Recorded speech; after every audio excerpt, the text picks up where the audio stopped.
If you have ever stood somewhere truly dark, far from the lights of any city, and looked up on a clear night, you may have seen it, a faint, hazy band of soft light arching across the whole sky, like a river of mist or a smear of pale cloud that does not move or fade. That band is the Milky Way, and it is the reason our galaxy has its name, because to the ancient peoples who saw it, that glowing stripe across the heavens looked like a spilled trail of milk. But that soft band is not cloud, and it is not mist. It is the combined light of hundreds of billions of stars, so far away and so densely packed that your eye cannot separate them, blurring them all together into that gentle glow. When you look at the Milky Way, you are looking at our own galaxy, the vast city of stars that we live inside, seen edge on from a seat deep within it. And that phrase, from within it,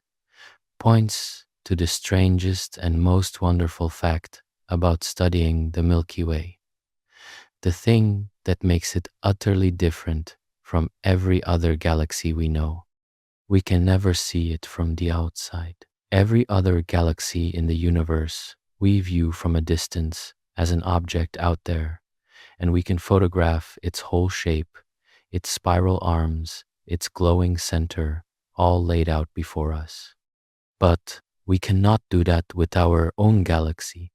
because we are trapped inside it, embedded deep within its disk, like a person standing in the middle of a vast forest, trying to draw a map of the whole forest from the ground. We will never, in any human timescale, send anything far enough out to turn around and take a portrait of the Milky Way from the outside. And yet, remarkably, we have figured out its shape, its size, its structure, the monster at its heart, its history, and even its likely fate, all from our single fixed seat inside it. How we manage that is one of the great detective stories of science. So let us begin with what the Milky Way actually is. It is a galaxy, which is an enormous collection of stars, gas, dust, and dark matter, all bound together by gravity and orbiting a common center. Our galaxy contains a truly staggering number of stars, somewhere between 100 billion and 400 billion, with a commonly used estimate of around 200 billion, a number so large it defeats the imagination, since if you tried to count them one per second, it would take you thousands of years. And the sun, our own star, the blazing source of all our light and warmth, the anchor of our entire solar system, is just one of those couple 100 billion stars, an utterly ordinary member of the crowd, not near the center, not special in any obvious way, just one modest star among a sea of them, out in the galaxy's suburbs. Every single star you can see in the night sky with your naked eye is a member of the Milky Way, and even all of them together are just the tiniest handful of the nearest ones, our immediate neighbors in a galaxy almost unimaginably larger than the small patch we can see. The sheer scale of the Milky Way is hard to hold in the mind, and it helps to use the only ruler big enough, the light year, which is the distance light travels in a year, roughly 6 trillion miles. Our galaxy's main disk of stars is about 100,000 light years across. Let that settle for a moment. Light, the fastest thing in the universe, which crosses from the sun to the earth in about 8 minutes, would take 100,000 years just to cross from one edge of our galaxy to the other. The light leaving a star on the far side of the Milky Way right now will not arrive in our part of the galaxy until long after our entire recorded history has been forgotten. And that vast disk, 100,000 light years wide, is relatively thin, only about 1,000 light years thick through most of it. So the Milky Way is shaped rather like an enormous, slowly spinning disk or a cosmic frisbee, broad and flat, with our sun embedded within the thin pancake of it. It is worth pausing on the wonder of the fact that we can know any of this at all, that creatures on one small planet who have never left the immediate neighborhood of their own star have worked out the size and shape and contents of the entire galaxy they live in, despite being unable to step outside it and look. This is the story we are going to tell, the story of our galactic home, the Milky Way, what it is made of, how it is shaped, what lies at its heart, how it was born, where it is going, and how, against all odds, we figured it all out from the inside. It is the story of the place that holds the sun and the earth and every human who has ever lived. The great wheel of stars turning slowly in the dark, carrying us along with it. So let us start by understanding the shape of the thing we are riding, the grand architecture of the Milky Way. The Milky Way is a particular kind of galaxy called a spiral galaxy, and more precisely, a barred spiral. And its architecture is worth picturing piece by piece because it is genuinely beautiful once you see how it fits together. Imagine that great flat disk we described, 100,000 light years across, full of stars. And now imagine that within that disk, the stars are not spread evenly, but are gathered into graceful, sweeping curved lanes that wind outward from the center, like the arms of a pinwheel or the cream stirred into a cup of coffee. These are the spiral arms, and they are where the galaxy is brightest and busiest, rich with young stars, glowing clouds of gas, and the ongoing birth of new suns. The spiral arms are not solid structures that hold the same stars forever, but more like cosmic traffic jams, regions where stars and gas pile up as they orbit, lighting up with new star formation, a pattern that persists even as individual stars drift in and out of it. At the very heart of the disk, the galaxy swells into a thick, rounded, central region called the bulge, a dense crowd of mostly older stars packed far more tightly than out where we live. And running through that central bulge is the feature that makes ours a barred spiral, a long, straight bar of stars stretching across the middle, from which the spiral arms trail off at their ends, so that the galaxy looks a little like a glowing pinwheel with a straight bar through its hub. For a long time, we did not even realize our galaxy had this bar, because, again, we are seeing it edge on from inside,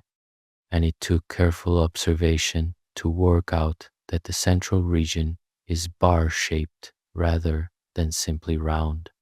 The bar is thought to funnel gas inward toward the center, helping feed the very heart of the galaxy, including the great dark engine that lurks there, which we will come to.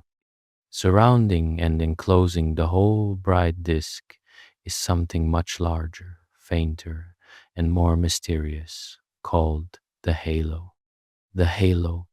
is a vast, roughly spherical region that extends far beyond the visible disk in all directions, and it contains relatively few visible stars, mostly very old ones, along with ancient tight balls of stars called globular clusters that orbit the galaxy like distant moon. But the halo's real importance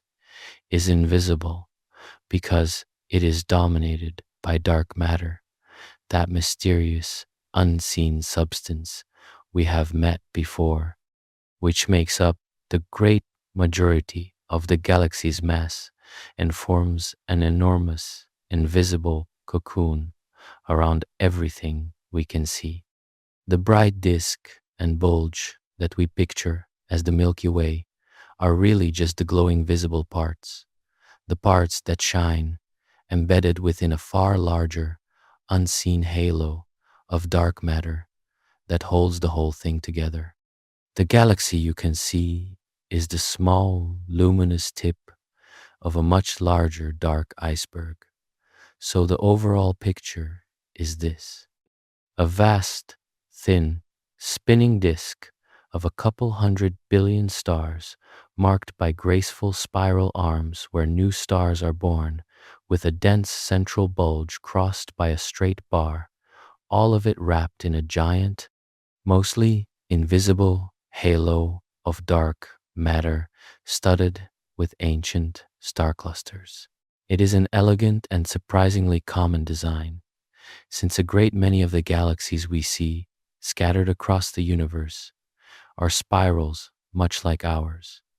which is helpful because we can study those other spiral galaxies from the outside to better understand the one we are stuck inside. In a real sense, we learn about the shape of our own galaxy partly by looking at its cousins, by assuming that the Milky Way, being a typical barred spiral, probably looks much like the other barred spirals we can photograph from afar. We hold up other galaxies as mirrors to glimpse what our own must look like. The whole magnificent structure is turning slowly and majestically around its center, with everything in the disk, including our sun, orbiting the galactic core much as the planets orbit the sun, only on a scale almost beyond comprehension and over spans of time that dwarf the age of the Earth. The galaxy is not a fixed, static thing, but a vast, slow-motion whirlpool, perpetually rotating, its spiral arms winding around, its hundreds of billions of stars, all sweeping along their great orbits through the dark. And we are part of that rotation, carried along on our small star, riding the spinning disk of the Milky Way through space. To really feel our place in this turning galaxy, we need to understand exactly where in this great wheel we sit, and just how fast and how far we are being carried as the galaxy turns.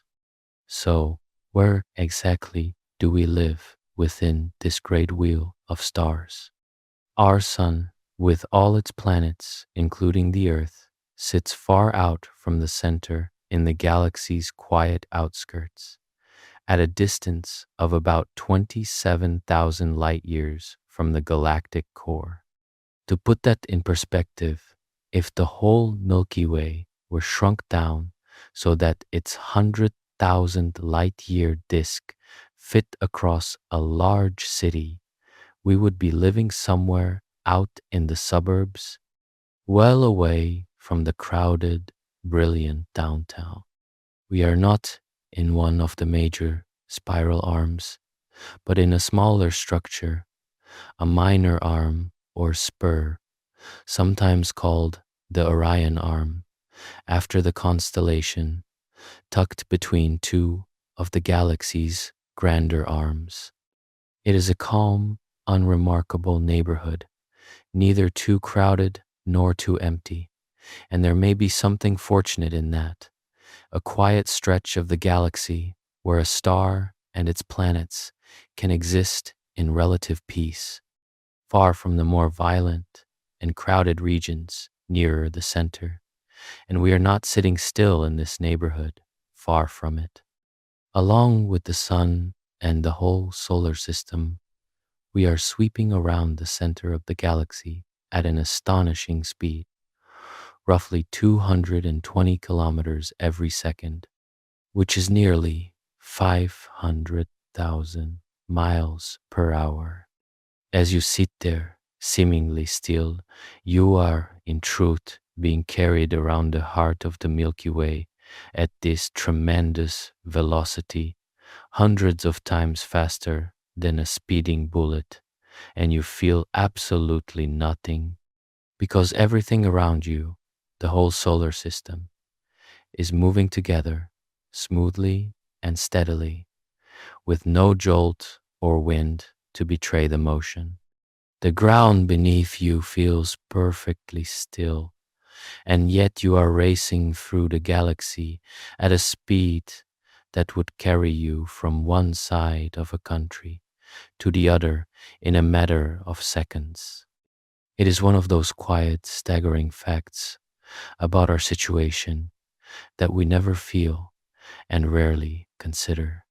Even at that blistering speed, the galaxy is so enormous that it takes us an almost incomprehensibly long time to complete a single lap around its center, a span astronomers sometimes call a galactic year.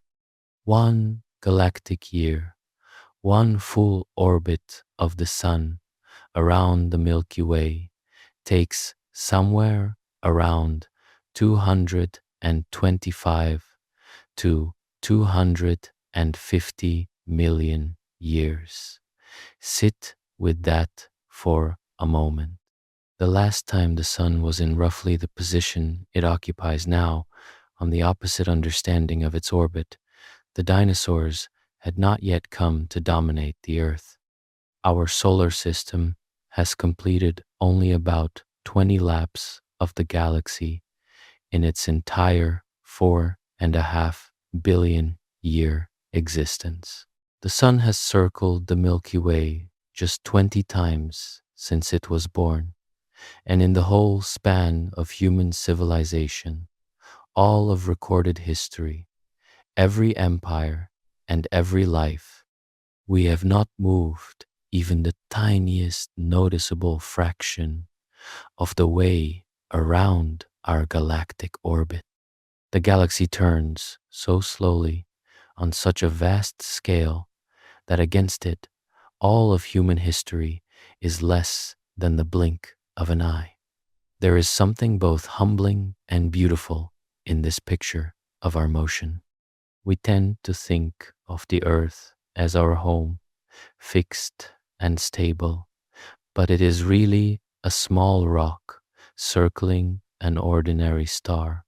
which is itself racing around the center of a vast galaxy, which is in turn drifting through the universe. We are riders upon riders, carried along by motions within motions, the Earth turning on its axis, the Earth circling the sun circling the galaxy moving through the cosmos, all at once, all the time, while we go about our small lives feeling perfectly still. And our entire history, everything that has ever happened to our species, has unfolded during just a small arc of a single galactic orbit, one short stretch of the sun's long, slow journey around the wheel of the Milky Way. The galaxy was turning long before we arrived, and it will keep turning long after, carrying whatever comes after us along the same vast, patient orbit. To understand the center that we and all the other stars are orbiting, the gravitational anchor around which this entire majestic wheel turns, we have to travel inward in our imagination from our quiet suburb toward the crowded, brilliant, and rather dangerous heart of the galaxy. Because at the very center of the Milky Way, at the hub around which our sun and 200 billion other stars all swing, there sits something extraordinary, an object so dense and so strange that for a long time we could only infer its presence, never see it. It is the dark heart of our galaxy, and understanding what lurks there is one of the great triumphs of modern astronomy. The center of the Milky Way is a wild and crowded place, utterly unlike our calm suburban neighborhood. Toward the heart of the galaxy, the stars are packed together far more densely, millions of them crammed into a region where, out where we live, there would be only a handful. If the Earth orbited a star near the galactic center, the night sky would blaze with the light of countless nearby suns, never truly dark. It is a region of intense radiation, powerful gravity, and frequent violence, where stars crowd and interact and occasionally collide. And there is a frustrating problem for us trying to study it,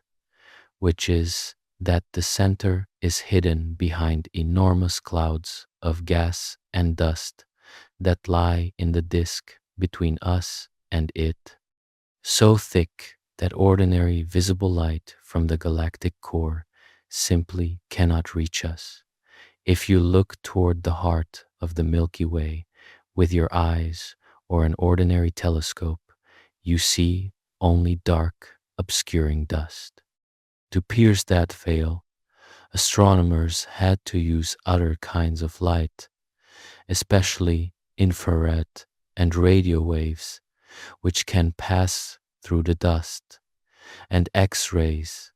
which reveal the hottest and most violent activity. When astronomers finally peered through the dust to the very center, they found something extraordinary, an object of immense mass crammed into a tiny space, which we now call Sagittarius A star, named for the constellation in which it lies. It is a supermassive black hole, a region where so much matter has collapsed that gravity has become inescapable, with a mass of more than 4 million times that of our sun, all packed into a space that, despite that staggering mass, is not much larger than our solar system. At the heart of our galaxy, then, sits a black hole millions of times heavier than the sun, the central anchor around which the entire Milky Way, all 200 billion stars, slowly turns. Nearly every large galaxy, it turns out, harbors such a supermassive black hole at its core, and ours is no exception. The way we came to be certain this black hole is really there is one of the most patient and impressive feats in all of astronomy, since you cannot see a black hole directly because it gives off no light. Astronomers instead watch the stars closest to the galactic center, tracking their motions year after year for decades. And what they saw was remarkable. These stars were whipping around something invisible at the very center at tremendous speeds, tracing tight, fast orbits around a point that emitted almost no light. By carefully measuring those orbits, the astronomers could calculate exactly how much mass had to be concentrated at that central point to swing those stars around so fast? And the answer was millions of times the mass of the sun, packed into a space so small that the only thing it could possibly be was a black hole. Two of the scientists who led these painstaking decades-long observations were awarded a share of a Nobel Prize for this work, for proving through the patient tracking of stellar orbits that a supermassive black hole truly sits at the heart of our galaxy. And then, recently, we did something that once seemed impossible. We actually took a picture of it. Using a worldwide network of radio telescopes linked together to act as a single instrument nearly the size of the Earth, astronomers managed to capture an image of the black hole at the center of the Milky Way, revealing the dark shadow of the black hole itself, ringed by the glow of superheated gas swirling around its edge. For the first time, we had a direct image of the monster at the heart of our galaxy, a dark circle of nothingness surrounded by light, looking remarkably like what the theories had predicted. To have gone from inferring its existence through the dance of distant stars to actually photographing its shadow is a stunning leap, a testament to how far our ingenuity can reach even toward the most hidden object in our galaxy. It is worth clearing up a common fear, because the phrase black hole at the center of the galaxy sounds alarming, as though we might all eventually be swallowed. But the supermassive black hole at the center of the Milky Way is not a cosmic vacuum cleaner, sucking everything in. Like any object with mass, it simply has gravity, and the stars of the galaxy, including our sun, orbit around it at a safe distance, just as the planets orbit the sun without being swallowed by it. Sitting tens of thousands of light years away, our sun is in absolutely no danger from the central black hole and will calmly continue its long orbit around it for billions of years to come, exactly as it has for billions already. The black hole is the gravitational anchor of the galaxy, the still point around which everything turns. But it is a stable and, at the moment, relatively quiet one, not a threat to its distant stars. Understanding the heart of the galaxy was a triumph, but it raised an obvious question, the one we keep circling back to. How did we map all of this, the spiral arms, our position, the central black hole, the whole grand structure, when we are stuck inside the galaxy and can never step outside to look? Mapping our own galaxy from the inside is genuinely one of the hardest things in astronomy, and the cleverness with which we have done it deserves real appreciation. The basic problem is the one we keep returning to, that we are embedded in the disk, surrounded on all sides by stars, gas, and dust, with no way to rise above it and look down on the whole structure. Worse, much of the galaxy is hidden from our eyes by those thick clouds of dust that float through the disk, blocking the visible light of distant stars and especially obscuring the crowded central regions. For a long time, this dust set a hard limit on how far across the galaxy we could see in ordinary light, leaving much of the Milky Way structure a matter of guesswork. Early astronomers could map only our local neighborhood with any confidence, and the overall shape of the galaxy, even the basic fact that it is a spiral, had to be painstakingly inferred. The great breakthrough came from looking at the galaxy in radio waves rather than visible light, and from one particular signal in particular. The space between the stars is filled with vast amounts of cold hydrogen gas, the most common substance in the universe, and this hydrogen naturally gives off a faint radio signal at a very specific wavelength, about 21 centimeters. This 21 centimeter signal was a gift to astronomers because radio waves of that length pass straight through the dust that blocks visible light, allowing us to detect hydrogen gas all across the galaxy, even on the far side, even through the obscuring clouds. By mapping where this hydrogen glow comes from across the sky, astronomers could trace out the gas that fills the galaxy. And since gas concentrates in the spiral arms, this began to reveal the spiral structure of the Milky Way for the first time. Even better, by measuring how the wavelength of the signal was slightly shifted by the motion of the gas, using the same principle that makes a passing siren change pitch, astronomers could work out how fast different clouds of gas were moving, and from that deduce their distances and positions, slowly building up a map of the galaxy's hidden architecture.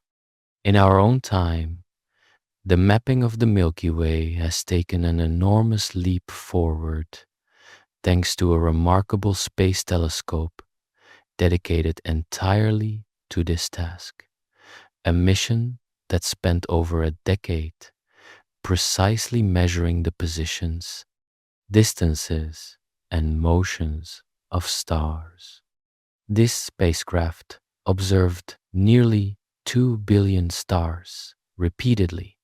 over many years with such precision that it could detect the tiny apparent shifts in their positions caused by the Earth's movement around the Sun. The parallax effect we met in the story of astronomy, which directly reveals a star's distance. By doing this for so many stars, the mission built the largest and most detailed three-dimensional map of our galaxy ever made, charting where 2 billion stars actually are in space and how they are moving, transforming our picture of the Milky Way from a rough sketch into a detailed, dynamic chart. For the first time, we have a genuine three-dimensional map of a huge swath of our galaxy, showing not just where the stars are, but where they are going. A kind of moving portrait of the Milky Way reconstructed star by star from the inside. What makes all of this so impressive is that it is a feat of pure inference, of reconstructing the whole from careful study of the parts. No one has ever seen the Milky Way's spiral shape directly. Instead, astronomers measured the positions and motions and distances of countless individual stars and gas clouds, and from all those individual measurements, painstakingly pieced together the grand structure they must collectively form, the way you might reconstruct the layout of a vast building you could never leave by carefully mapping every room and hallway you could reach. It is detective work on a galactic scale, assembling a portrait of our home galaxy from billions of tiny clues,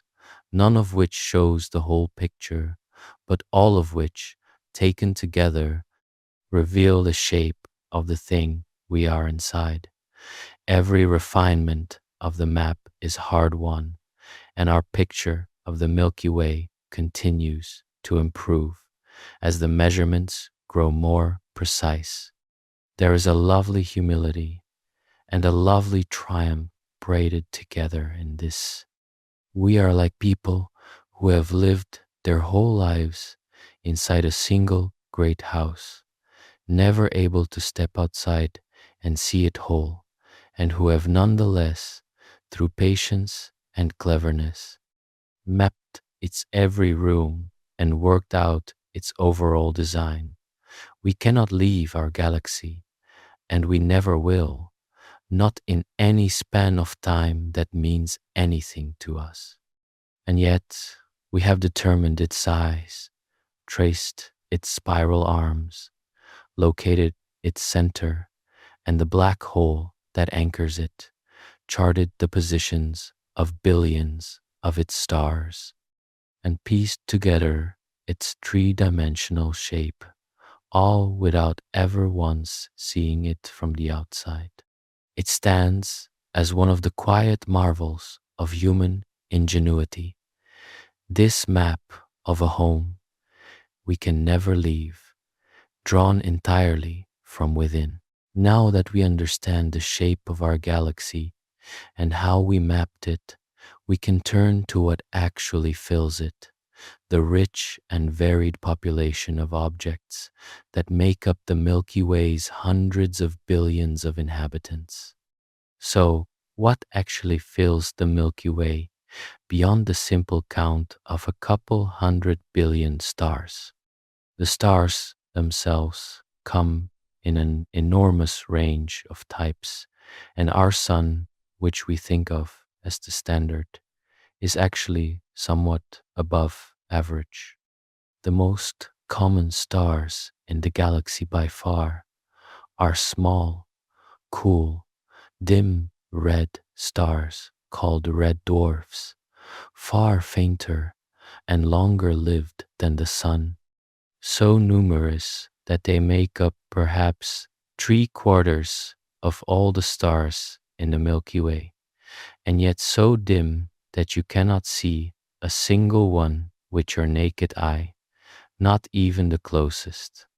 At the other extreme are rare giant stars, some of them blazing blue-white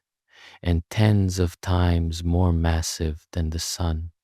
burning through their fuel furiously and dying young in spectacular explosions.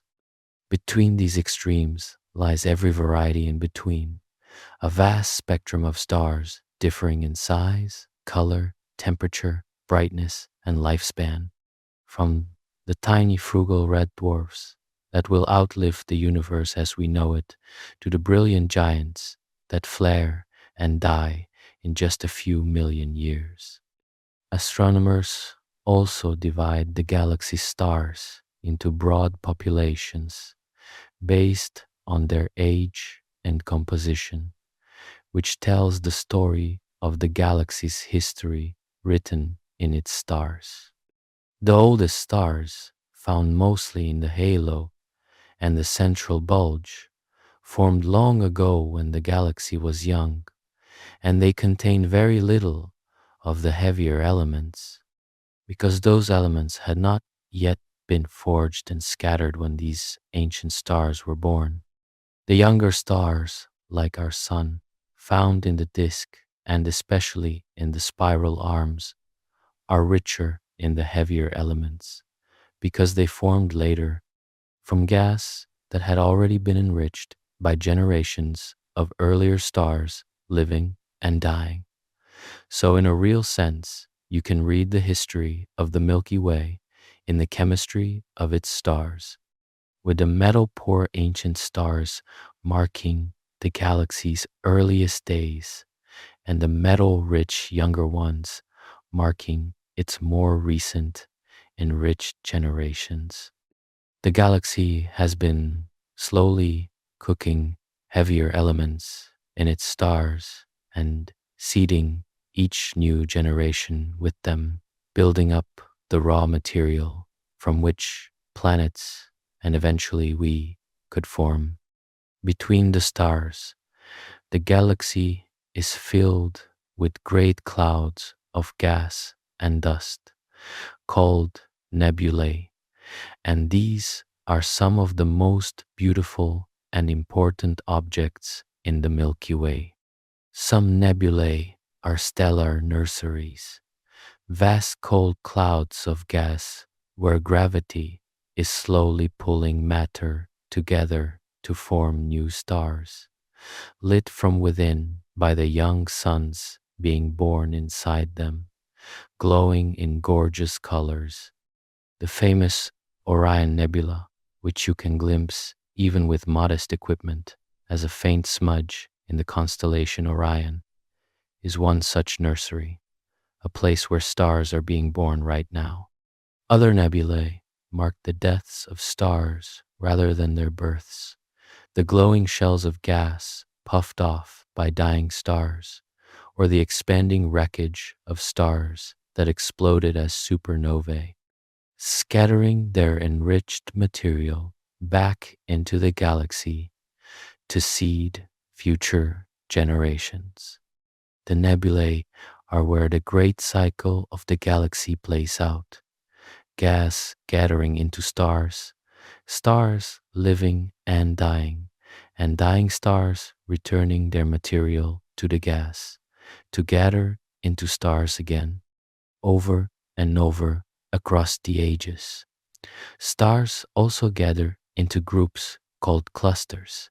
and there are two main kinds, which tell us different things about the galaxy. Open clusters are loose, scattered groups of relatively young stars, born together from the same cloud of gas and still drifting along together for a while before they slowly disperse. And they are found in the disk and spiral arms where stars are actively forming.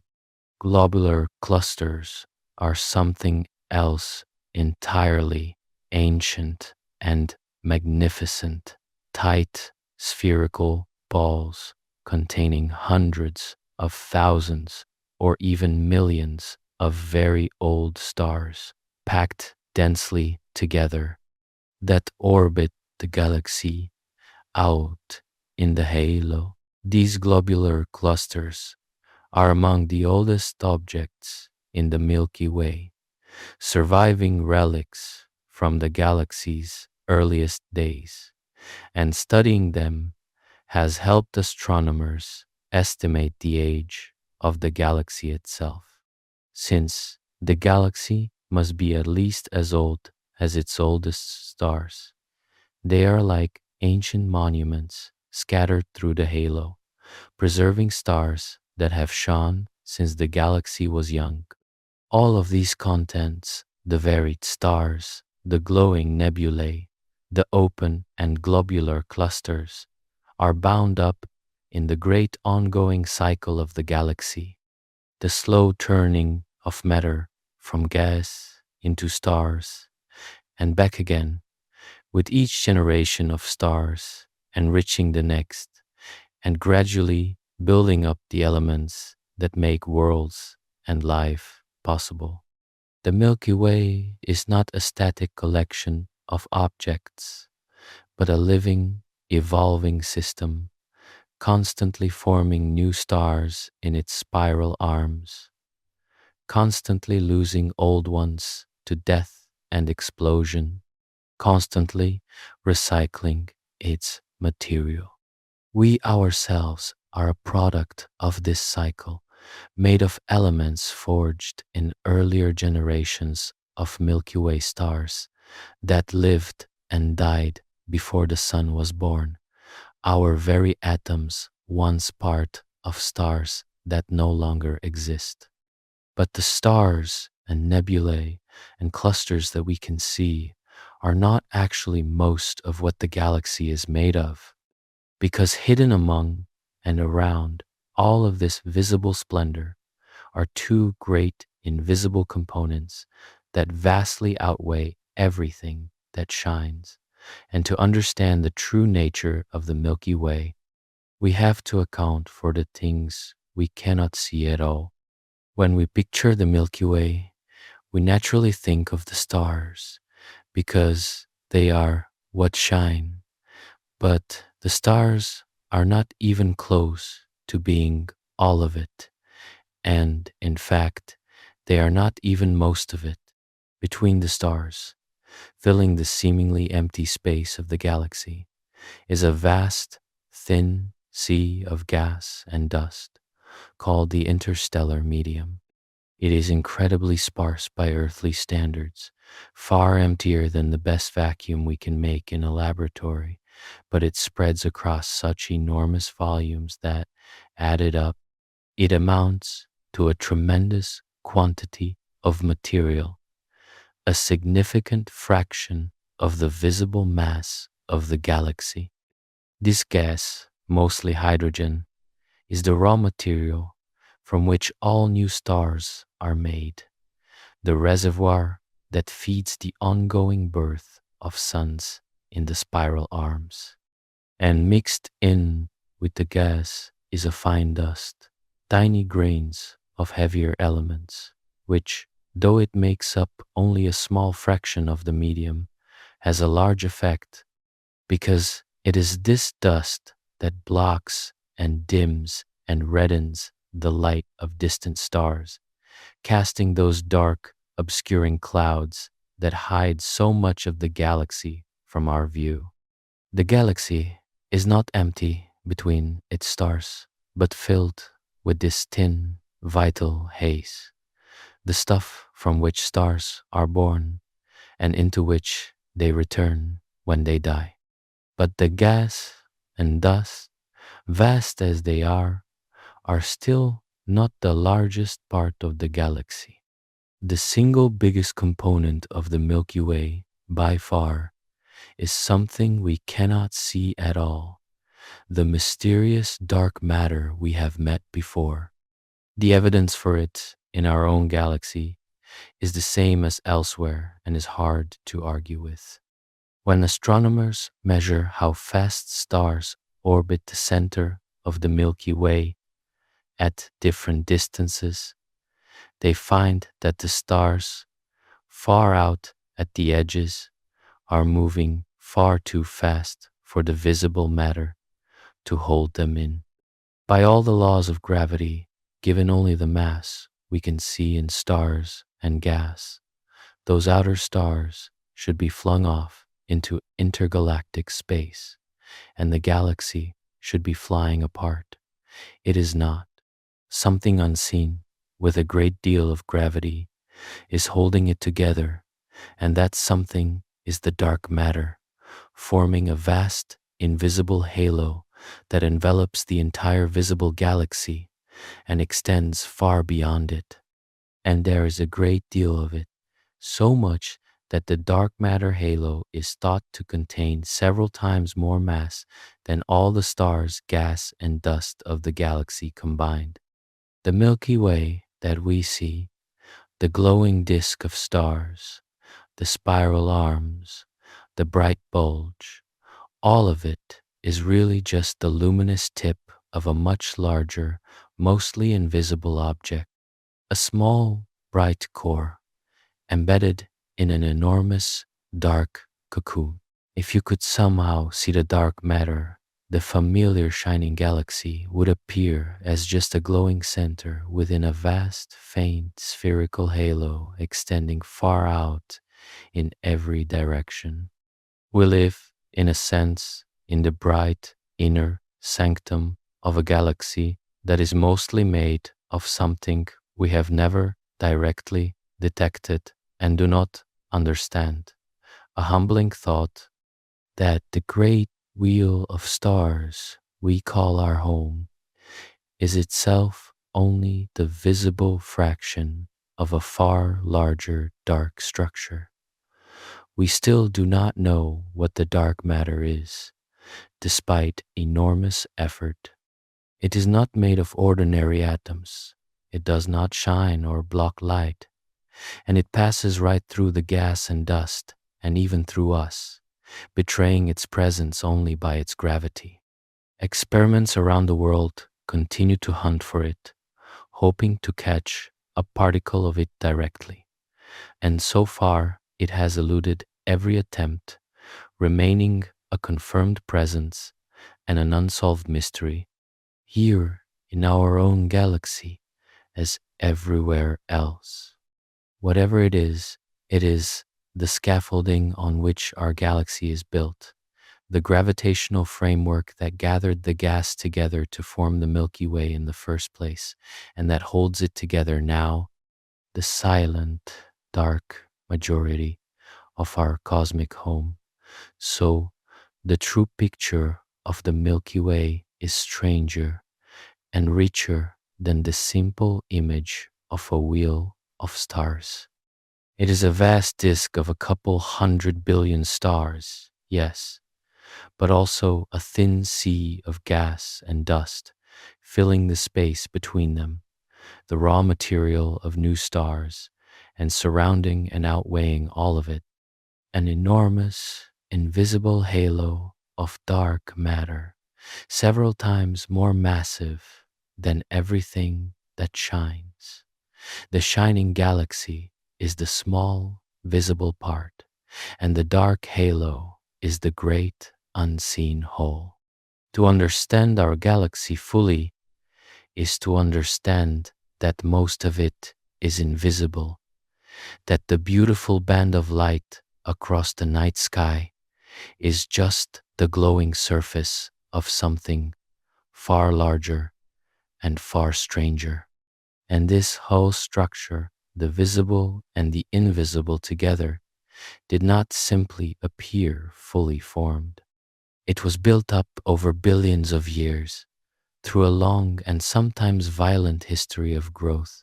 and the story of how the Milky Way came to be is one that we have only recently begun to read. The Milky Way is very old, nearly as old as the universe itself, with its earliest stars having formed something like 13 billion years ago, not long after the Big Bang. But the galaxy did not spring into existence fully formed, as the grand spiral we see today. It was built up gradually, over billions of years, and one of the most exciting recent discoveries is just how much of that growth came from the Milky Way devouring other, smaller galaxies. Our galaxy, it turns out, is a cannibal, and a serial one, having grown to its current size in part by colliding with and swallowing smaller galaxies that wandered too close, tearing them apart and absorbing their stars. This process, in which big galaxies grow by consuming smaller ones, is thought to be how large galaxies generally assemble themselves, building up over cosmic time from the merging of many smaller pieces, and the Milky Way is no exception. The detailed star map we discussed earlier,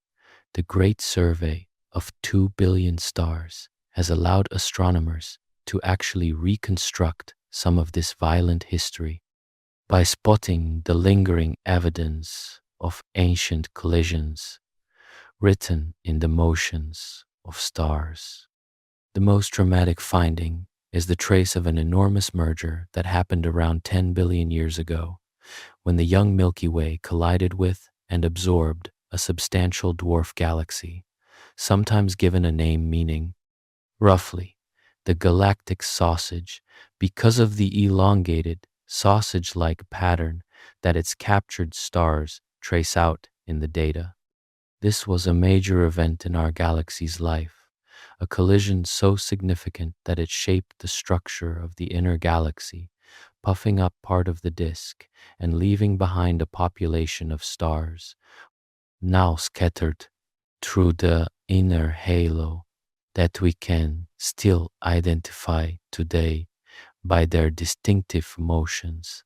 the ghostly remains of a whole galaxy, our own 8 billions of years ago. Those stars are, in a sense, the digested remnants of a sibling galaxy still orbiting within us, finally recognized for what they are. The Milky Way has not finished eating either, because even now it is in the process of tearing apart and absorbing smaller galaxies that ventured too close. When a small galaxy falls into the gravity of the Milky Way, our galaxy's tides stretch it out, pulling its stars into long, thin streams that wrap around the galaxy like ribbons, gradually dispersing into the general population. Astronomers have found a number of these stellar streams arcing across the sky, the shredded, strung out remains of dwarf galaxies in various stages of being consumed, the visible evidence of cannibalism caught in the act. Each stream is the unraveling corpse of a small galaxy being woven into the Milky Way, its stars being slowly stirred into the larger whole. Over the coming billions of years, these streams will dissolve completely, their stars becoming indistinguishable members of the Milky Way, just as the stars of the great ancient merger already have. This picture of growth through merging tells us something profound about what a galaxy actually is.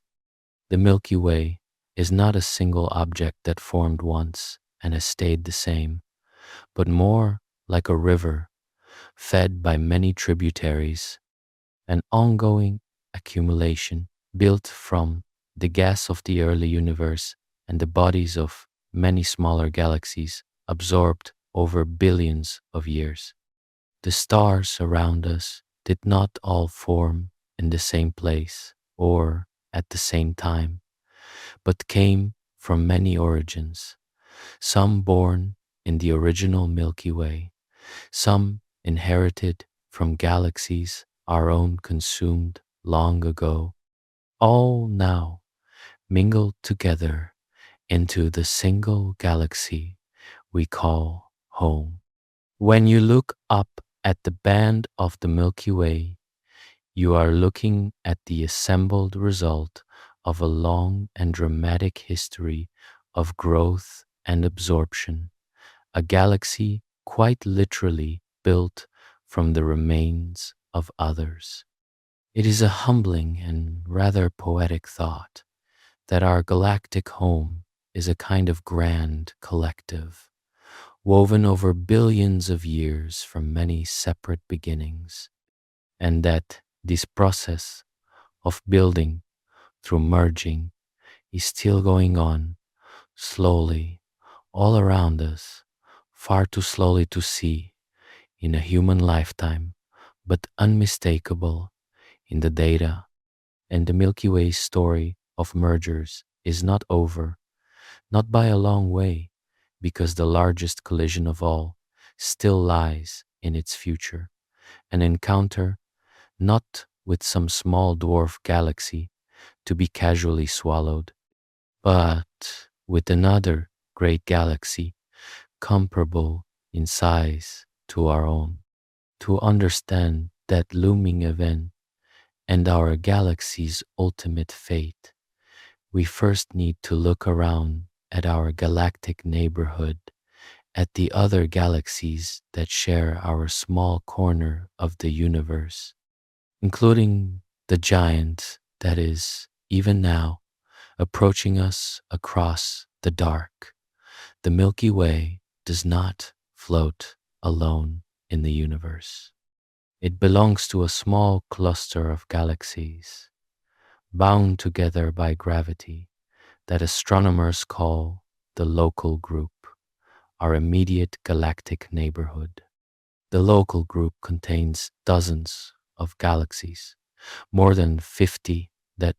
we know of, but it is dominated by just two large spirals, the Milky Way and another great galaxy called Andromeda, with everything else being much smaller. Most of the members of the local group are tiny dwarf galaxies, faint collections of stars far smaller than the Milky Way, many of them orbiting around the two big galaxies as satellites. So, our galaxy is one of the two giants in a small gathering of mostly dwarfs, the two great spirals presiding over a court of much smaller companions, all drifting together through space as a gravitationally bound family. Among the Milky Way's own satellite galaxies, the most famous are two called the Magellanic Clouds, the large and the small, which are visible to the naked eye from the southern hemisphere as two soft, detached patches of light, looking almost like pieces of the Milky Way that have broken off. They are, in fact, separate small galaxies, companions of our own, orbiting the Milky Way and slowly being affected by its gravity. And for southern observers, they have been familiar features of the night sky since ancient times, named in the West after an explorer whose voyage carried him beneath the southern stars. Beyond these two prominent companions, the Milky Way is surrounded by a swarm of much fainter dwarf galaxies, dozens of them faint and hard to detect, orbiting our galaxy like a cloud of moons, some of them, as we saw, currently being torn apart and absorbed. The Milky Way reigns over a whole entourage of smaller galaxies,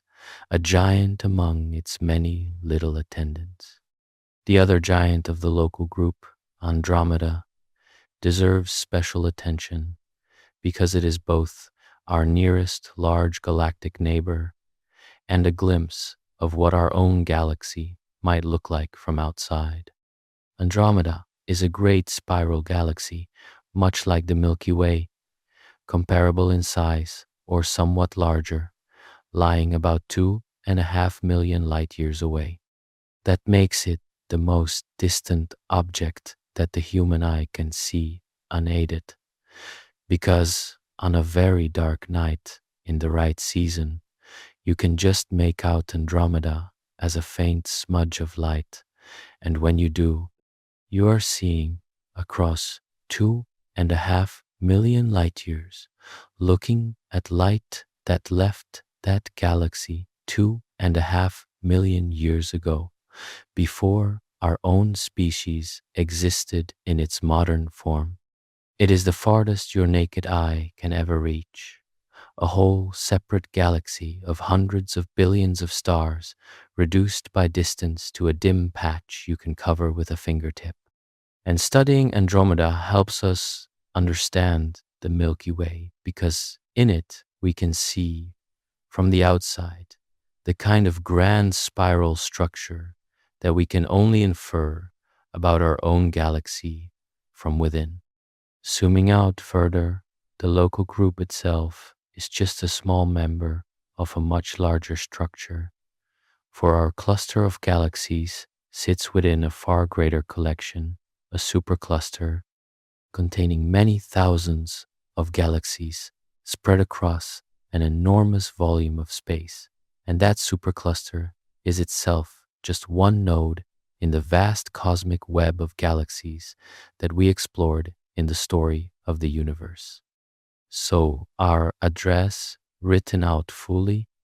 is a humbling thing. We live on a planet orbiting an ordinary star in the suburbs of the Milky Way, which is one of two large galaxies in the local group, which is a minor part of a great supercluster, which is one strand in the immense web of all the galaxies in the observable universe. Layer upon layer of structure,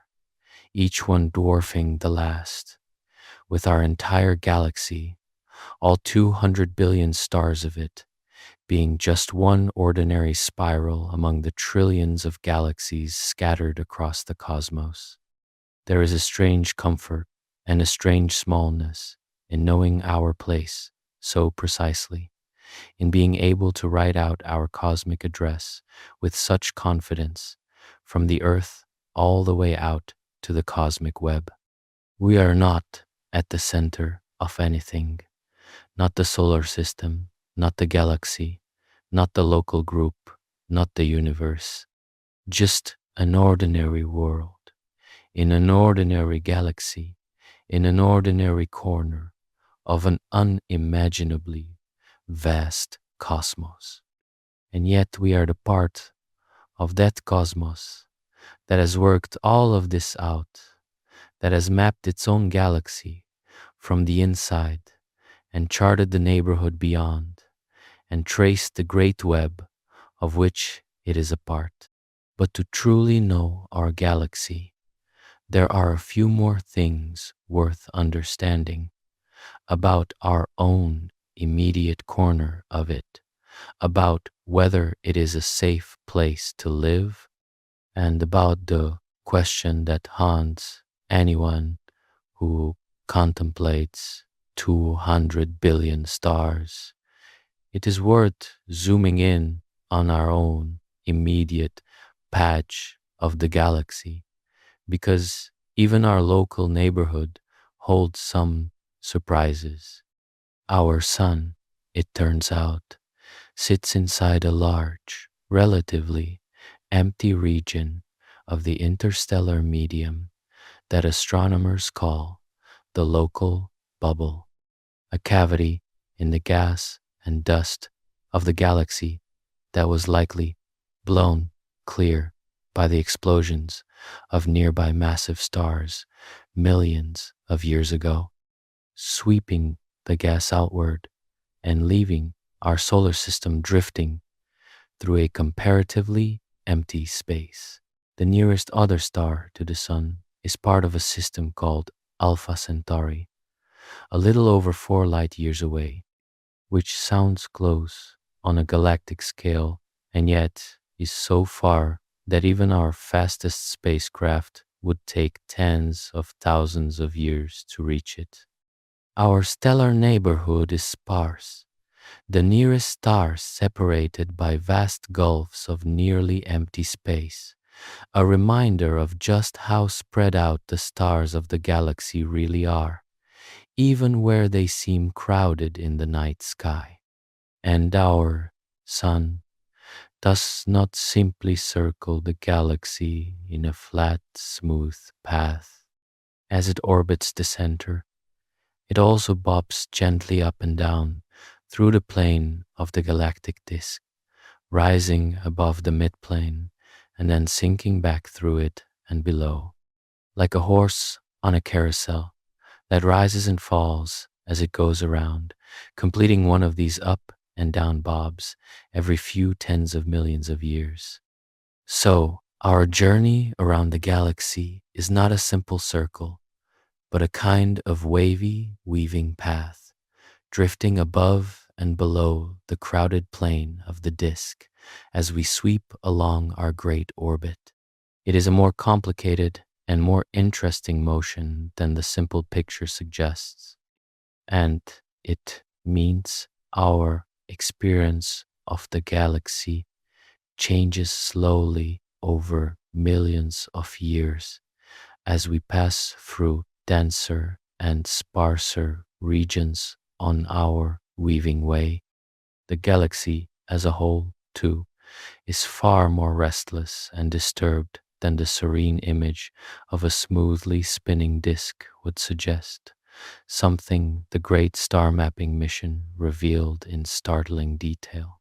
The disk of the Milky Way is not flat, as you might expect, but warped, turned up at one edge and down at the other, like the brim of a hat or a vinyl record left in the sun. and it is not static but rippling and vibrating, with waves moving through it. The most likely explanation is that our galaxy was recently jostled, in cosmic terms,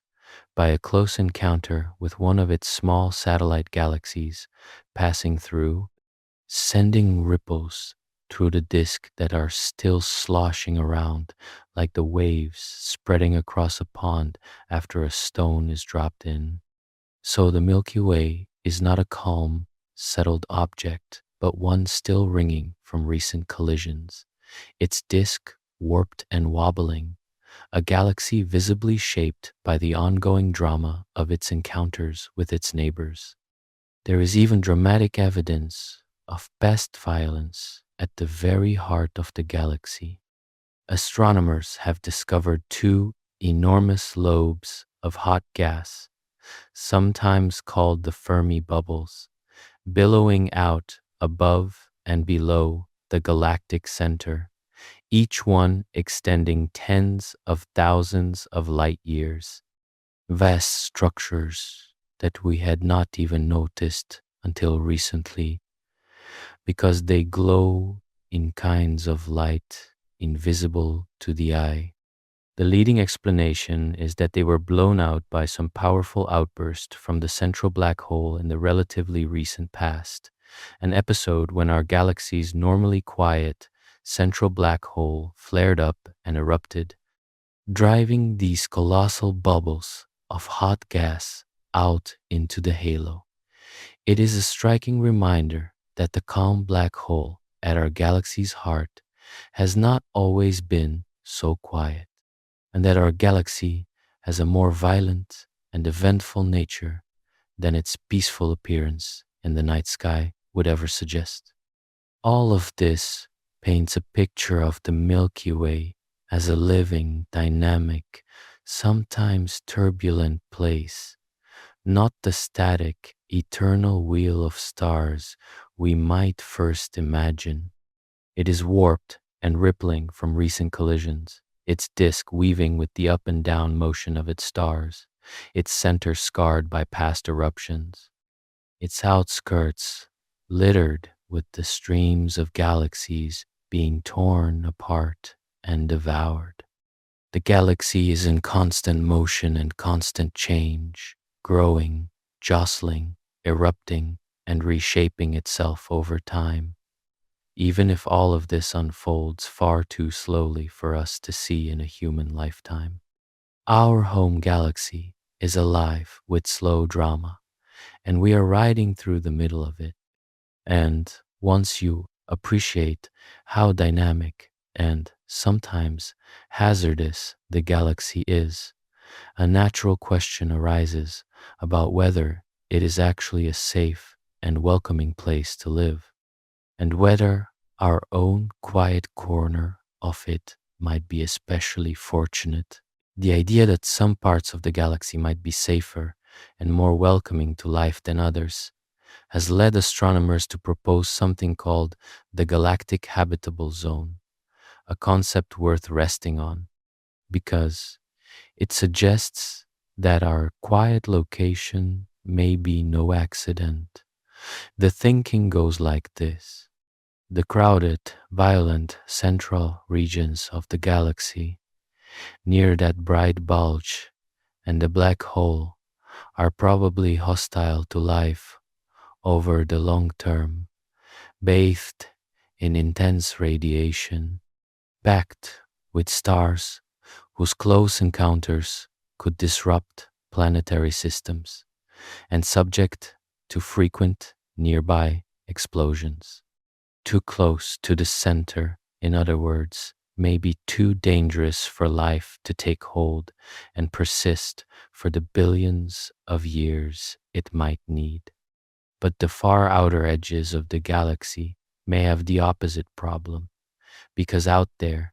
the gas was never enriched with enough of the heavier elements, the carbon and oxygen and iron forged in earlier stars, that rocky planets and living things require too far out, and there may simply not be enough of the right ingredients to build worlds like ours. Between these two unfriendly extremes, the reasoning goes, lies a more hospitable band, a galactic habitable zone where conditions are gentler, with enough heavy elements to form rocky planets, but far enough from the center to avoid its worst dangers, a calmer middle region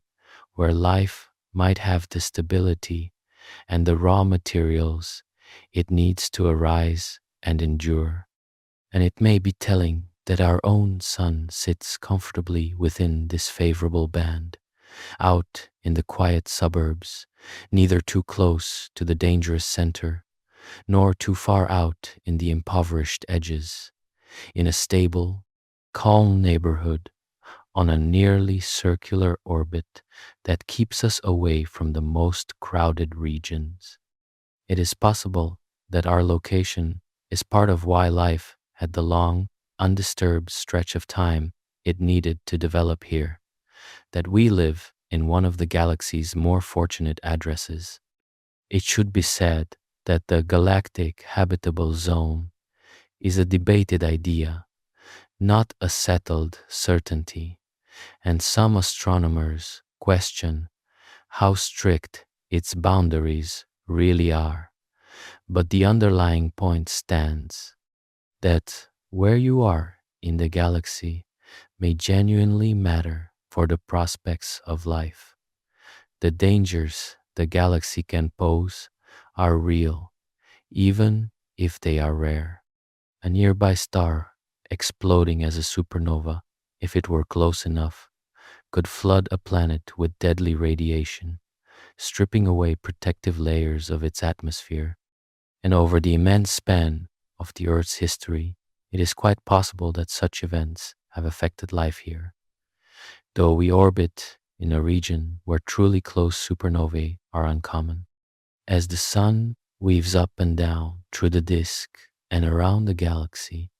it occasionally passes through denser regions, the crowded spiral arms or thick clouds of gas,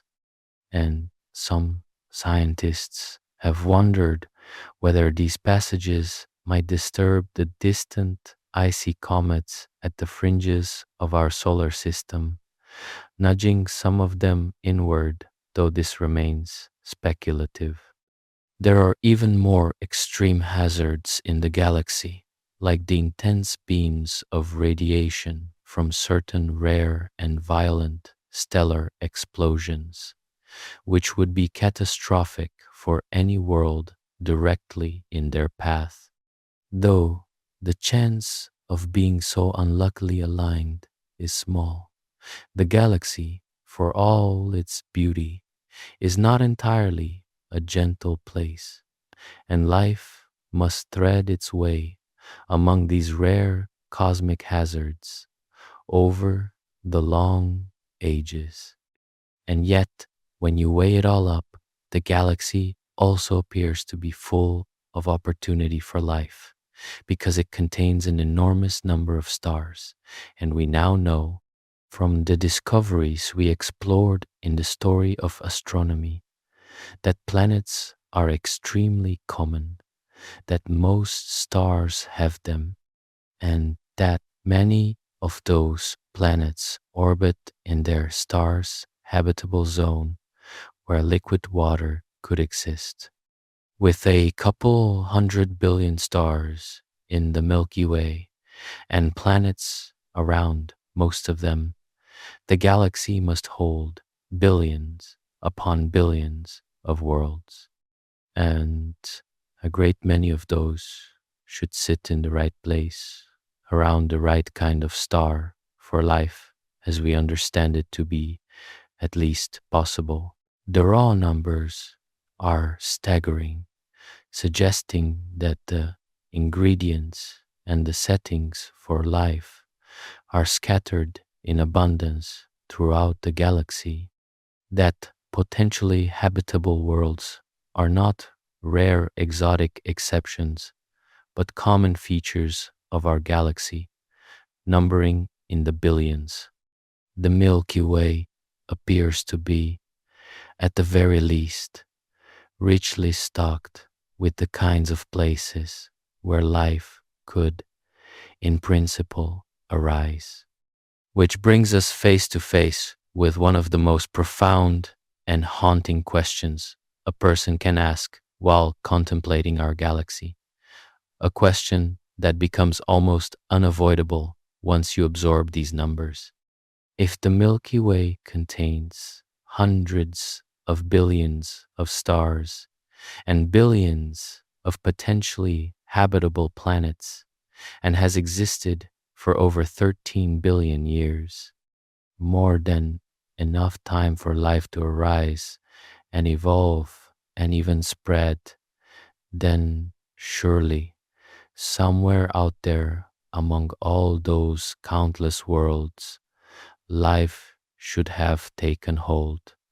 perhaps many times over, perhaps even intelligent life, perhaps even civilizations. The galaxy, by the sheer weight of its numbers, seems as though it ought to be teeming with life. And yet, when we look and listen, we find only silence. That tension between the apparent likelihood of life and the deafening quiet we actually observe is one of the deepest puzzles in all of science,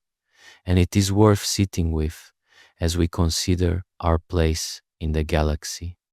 This puzzle, the contradiction between how full of life the galaxy seems like it should be and how silent it actually appears, is famous enough to have a name: the Fermi paradox, after the physicist Enrico Fermi, who is said to have captured it in a single offhand question over lunch. Listening to colleagues discuss how common alien civilizations ought to be, he reportedly asked simply, "Where is everybody?" The force of the question is this: the galaxy is old, more than 13 billion years, and even a single civilization that decided to spread from star to star, traveling at speeds well below the speed of light, could in principle reach across the entire galaxy in just a few million years, a mere eye blink in cosmic time. So, if intelligent technological life were at all common in the galaxy's long history, the Milky Way should by now show some sign of it, some signal, some trace, some visitor. And yet, as far as we can tell, there is nothing. The galaxy looks empty of others. That is the paradox, the loud silence where we might expect a chorus. Scientists have tried to think clearly about the question, and one famous tool for organizing our thinking is a kind of equation that breaks the big question into smaller pieces, multiplying together the number of stars, the fraction with planets, the fraction of planets where life could arise, the fraction where life becomes intelligent, the fraction that develops technology, and how long such civilizations last. The trouble is that while we are getting better at estimating the first few of those factors, learning that planets are common and habitable worlds plentiful, we have essentially no idea about the later ones. No way yet to know how often life actually begins, how often it becomes complex, how often it becomes intelligent, or how long technological civilizations survive. So the equation is less a calculator than a way of seeing clearly exactly what we do not know, of laying out our ignorance in an orderly way. Depending on the values you plug in, the same equation can suggest the galaxy is crowded with civilizations or that we are utterly alone. For decades, people have actively searched for signs of other civilizations, mostly by listening, using radio telescopes to scan the sky for any signal that carries the unmistakable mark of intelligence. A deliberate broadcast, a pattern that nature could not produce on its own. This effort, the search for signals from the stars, has been carried out patiently for many years, scanning star after star, and so far it has found only silence, no confirmed signal, no greeting, no sign that anyone else is out there transmitting. This great silence is itself a kind of data, a clue, though a frustrating and ambiguous one, and it has only deepened the puzzle. The galaxy is vast, and we have searched only a tiny fraction of it in a limited way, so the silence is far from conclusive, but it is striking nonetheless. This quiet sky where we keep hoping to hear a voice and keep hearing nothing.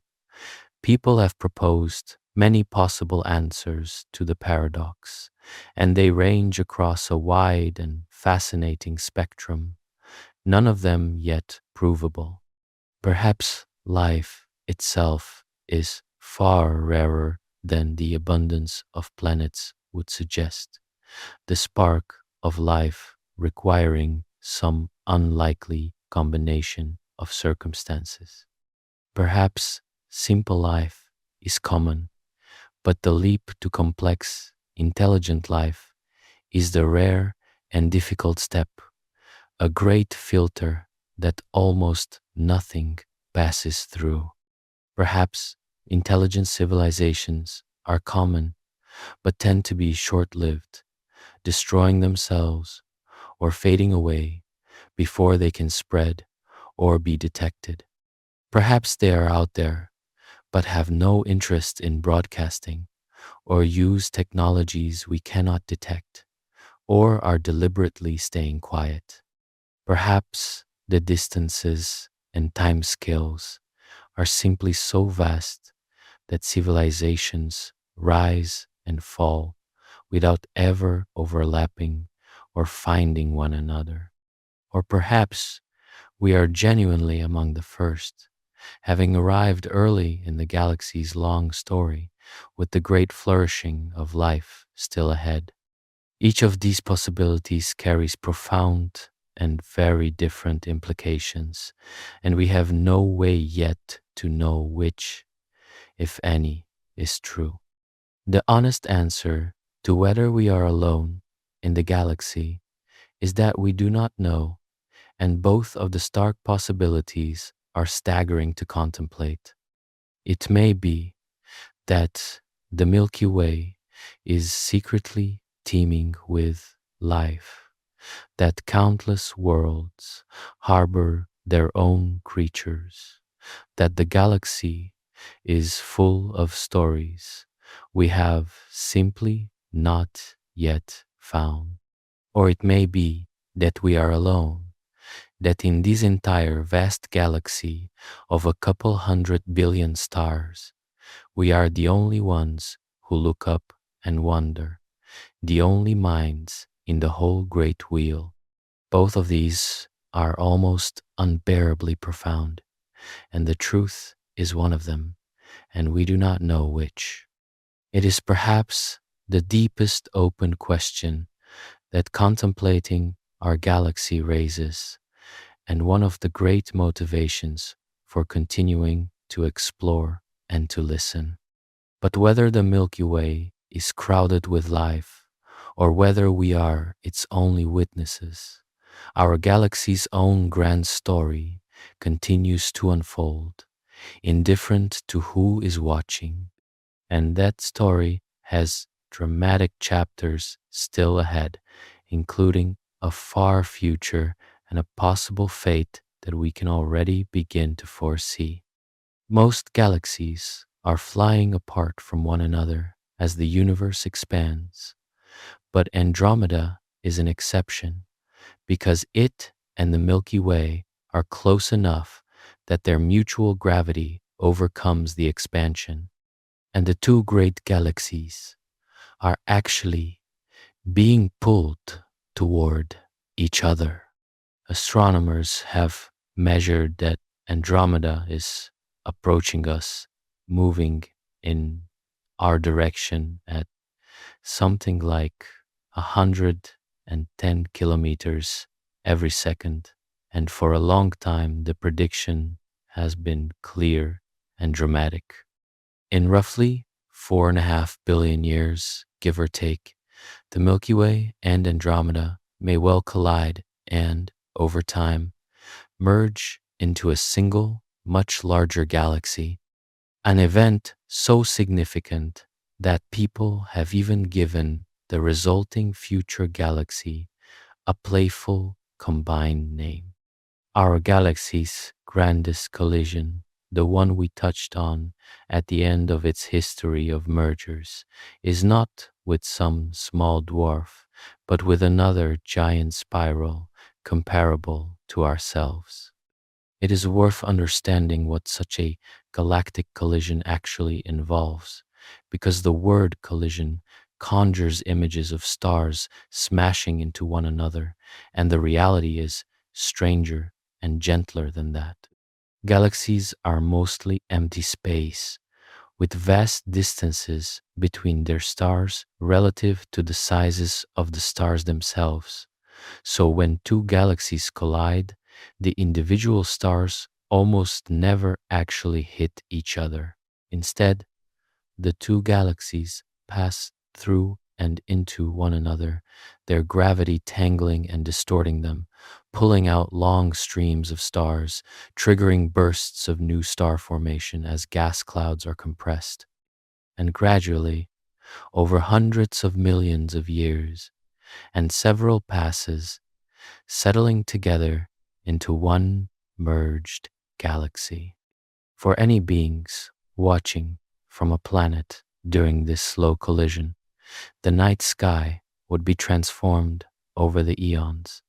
with Andromeda growing ever larger until it filled a huge swath of the heavens.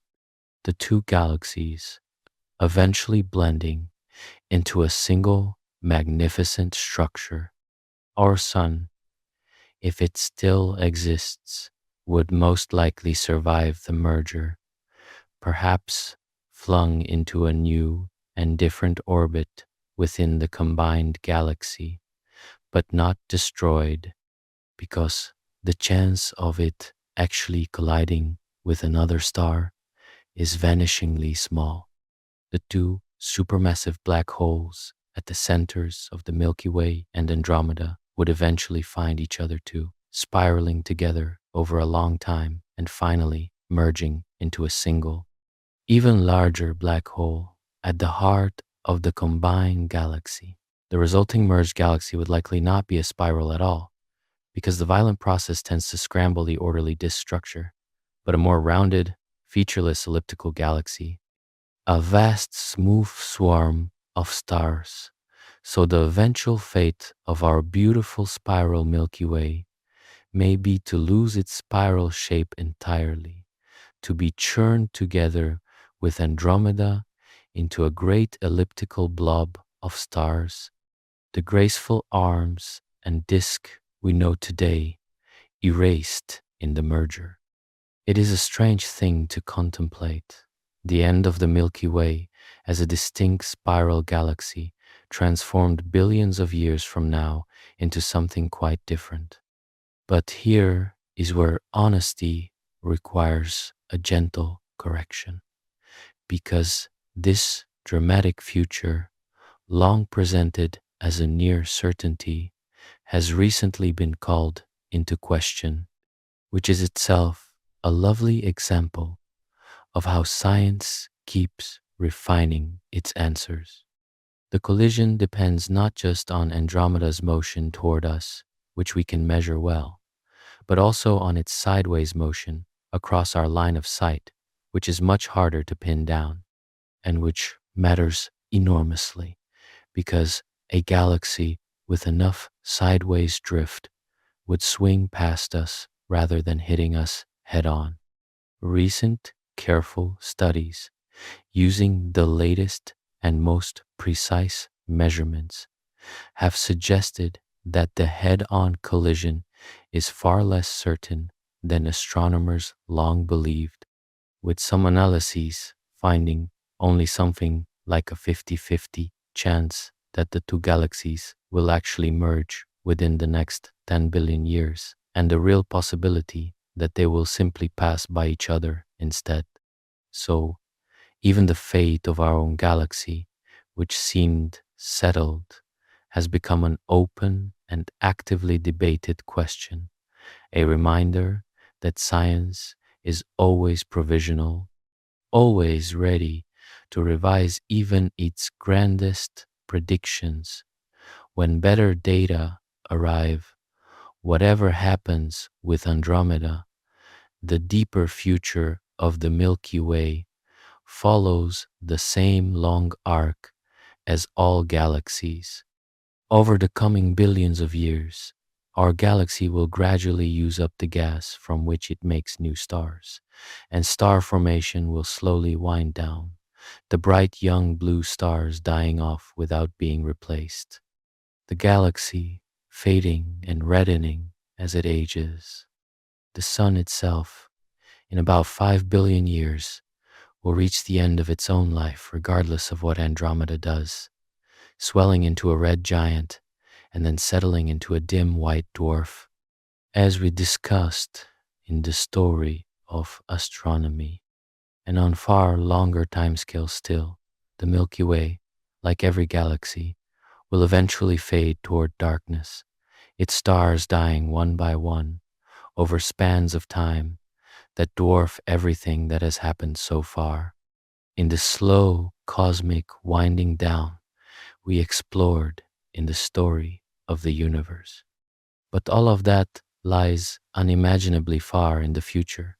and for now the Milky Way turns on, bright and active, full of new stars being born, the great wheel of our home galaxy still spinning in its prime. And there is one last thing worth saying about it, which has nothing to do with black holes or dark matter or distant collisions, and everything to do with what the Milky Way has meant to the human beings who have looked up at it for as long as there have been human beings at all. For as long as there have been people, there has been the Milky Way arching overhead on dark nights, and nearly every culture that ever lived under a clear sky saw it and wove it into their stories. The very name we use, the Milky Way, comes from an ancient image of spilled milk across the heavens, but cultures around the world saw it differently, each according to their own world. To some, it was a great river flowing through the sky, to others a road or a path, often the road that souls travel after death, a bright trail leading to the afterlife. Some saw it as a celestial backbone of the night, others as smoke or a stream of stars, or the pathway of the gods. Across continents and millennia, this same band of soft light inspired wonder and meaning, a permanent fixture of the human night, as familiar to our ancestors as the moon, woven deep into mythology, religion, navigation, and art. The Milky Way is not just an astronomical object, but one of the oldest and most universal companions of the human imagination. And here is something genuinely sad about our own time, worth pausing on. Most people alive today have never actually seen the Milky Way. The glow of artificial lights from our cities and towns now washes out the night sky across much of the inhabited world, and under that veil of light pollution, the faint band of the Milky Way simply vanishes, drowned out by the brightness of the ground. A majority of people in many countries now live where the Milky Way is never visible at all, where the night sky shows only a scattering of the brightest stars against a dull orange haze. So the sight that every one of our ancestors knew intimately, that shaped the myths and dreams of every culture,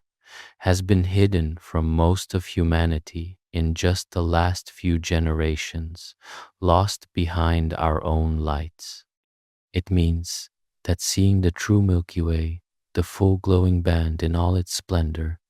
has become something you often have to travel for, journeying far from the cities to some genuinely dark place where, if you are lucky, you can look up and finally see the galaxy as our ancestors always saw it, and as it has always been there, waiting behind the glare. Let us take a careful tour of the structure of our galaxy, the actual architecture of the Milky Way, because it is a far richer and more intricate place than the simple image of a glowing spiral suggests. If you could pull back and see the whole thing from outside, you would find that the Milky Way is shaped roughly like a vast, thin disk, a great flattened wheel of stars, gas, and dust, more than 100,000 light years across, but only a small fraction of that in thickness, so that its proportions are something like those of two dinner plates placed back to back. Within this disk, the stars are not spread evenly, but are gathered into the great spiral arms, sweeping curves of brighter material winding outward from the center, where the gas is denser and new stars are being born. Which is why the arms shine more brightly and trace out the lovely pinwheel pattern we associate with galaxies like ours. At the very heart of the disk swells the central bulge, a thick, crowded ball of mostly older stars, packed densely around the galactic center, glowing like the bright hub of the wheel. And running across that central region, astronomers have found, is a great straight bar of stars, so that our galaxy is more precisely a barred spiral, with the spiral arms trailing off from the ends of this central bar rather than winding all the way into the middle. This was not easy to discover, because we sit inside the disk and cannot see our own galaxy from outside, and working out its true shape from our position embedded within it, peering through all the intervening stars and dust, was a remarkable piece of cosmic detective work, like trying to map the layout of a forest while standing in the middle of it, able to see only the nearest trees. Our own place in this grand structure is humble and, in a way, fortunate. The sun, with all its planets, sits far out toward the edge of the disk, roughly 2/3 of the way from the center to the rim, not in one of the grand major spiral arms, but in a smaller, fainter spur of stars between two of the larger arms, a quiet suburban stretch of the galaxy. We are about 26,000 light years from the galactic center, far from the crowded, brilliant, and rather dangerous core, out in a calmer region where the stars are more thinly spread. There is something fitting in this, that our home is not at the center of anything grand, but tucked away in an ordinary neighborhood of an ordinary spiral arm, a modest location that has, perhaps, helped make our long, undisturbed existence possible, far from the violence of the center. Surrounding the bright disk and bulge is a vast, faint, roughly spherical region called the halo, a great dim cloud extending far above and below the disk, sparsely populated with the oldest stars in the galaxy and with dense, ancient clusters of stars called globular clusters. These globular clusters are spectacular objects, each a tight ball of hundreds of thousands or even millions of stars bound together, among the oldest things in the galaxy, dating back nearly to its formation, and they orbit through the halo like ancient relics, witnesses to the galaxy's earliest days. The halo is a quieter, older, more spread out realm than the busy disk, a kind of ghostly outer shell remembering the galaxy's youth, and studying its old stars and clusters is one of the main ways astronomers piece together how the Milky Way came to be.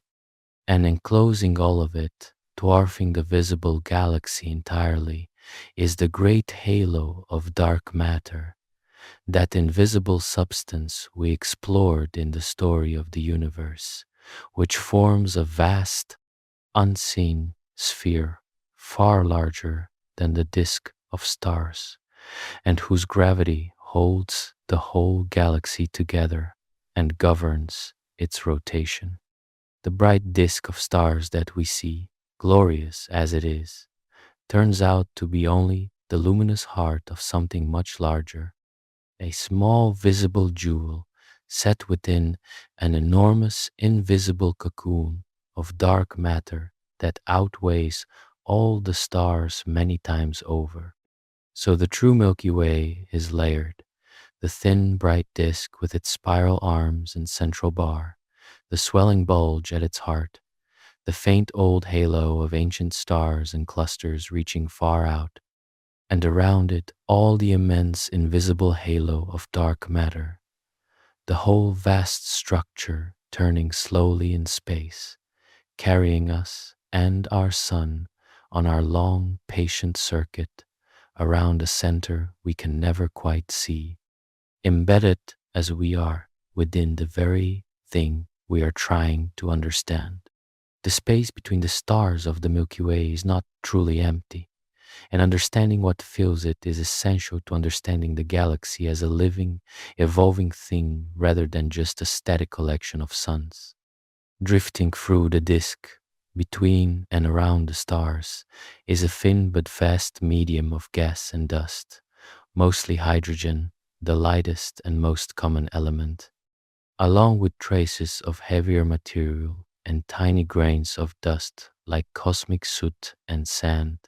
This interstellar medium is incredibly sparse by earthly standards, far thinner than the best vacuum we can make in a laboratory, and yet, spread across the immense volume of the galaxy, it adds up to an enormous reservoir of raw material, the stuff from which new stars and planets are made, and the medium into which dying stars return their substance. The galaxy, in other words, is not finished,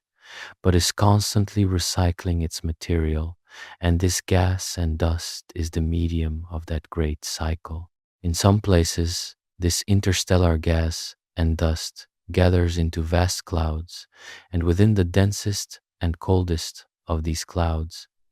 the slow pull of gravity begins to draw the material together, and stars are born. These stellar nurseries are among the most beautiful objects in the sky, great glowing clouds of gas lit up by the brilliant young stars forming within them, like the famous nebula visible in the sword of a well-known constellation, where new suns are being kindled right now. Inside such a cloud, gravity pulls knots of gas tighter and tighter, until at the center of each knot, the gas grows so hot and dense that nuclear fusion ignites and a new star begins to shine, often surrounded by a leftover disk of gas and dust from which planets may in turn form. Star formation is happening throughout the galaxy continuously, with a few new stars lighting up in the Milky Way each year the galaxy forever giving birth to new suns from its reservoir of gas.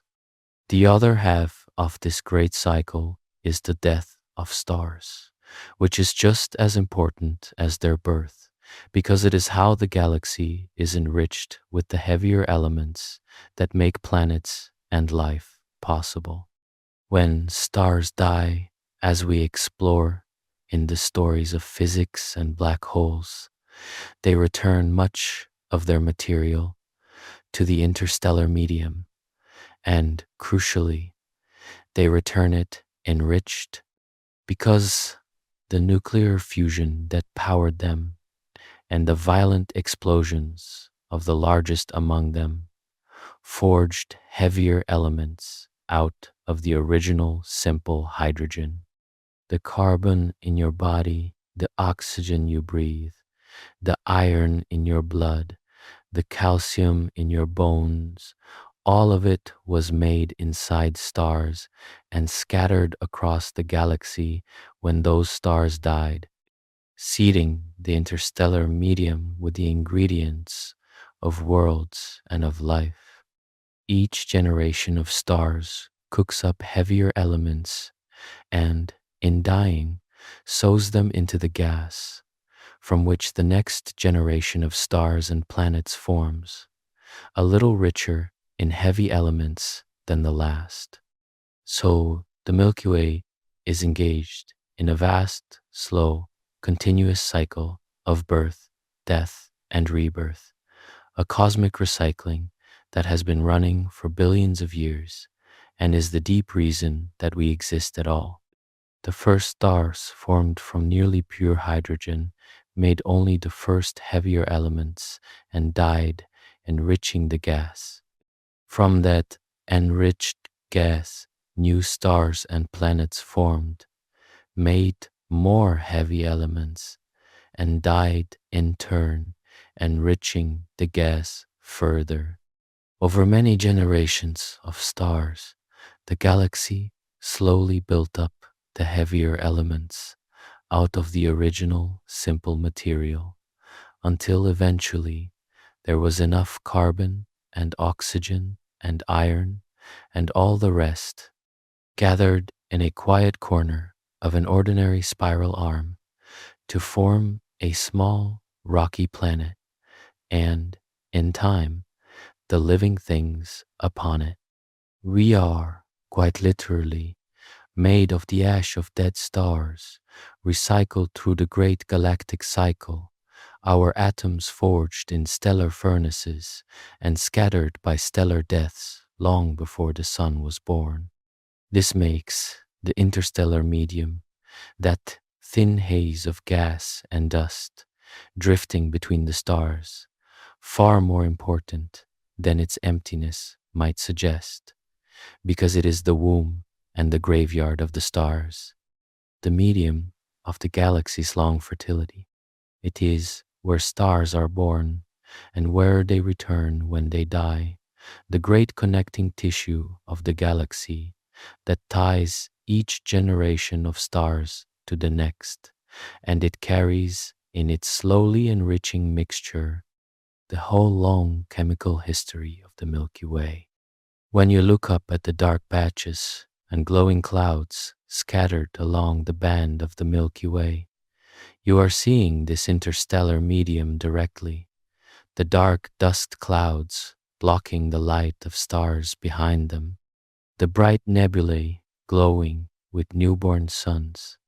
the visible signs of the galaxy's ceaseless work of making and remaking stars.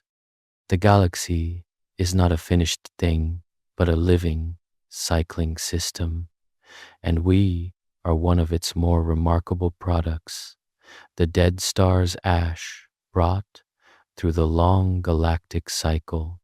to life and to wondering about the very galaxy that made us. At the very center of the Milky Way,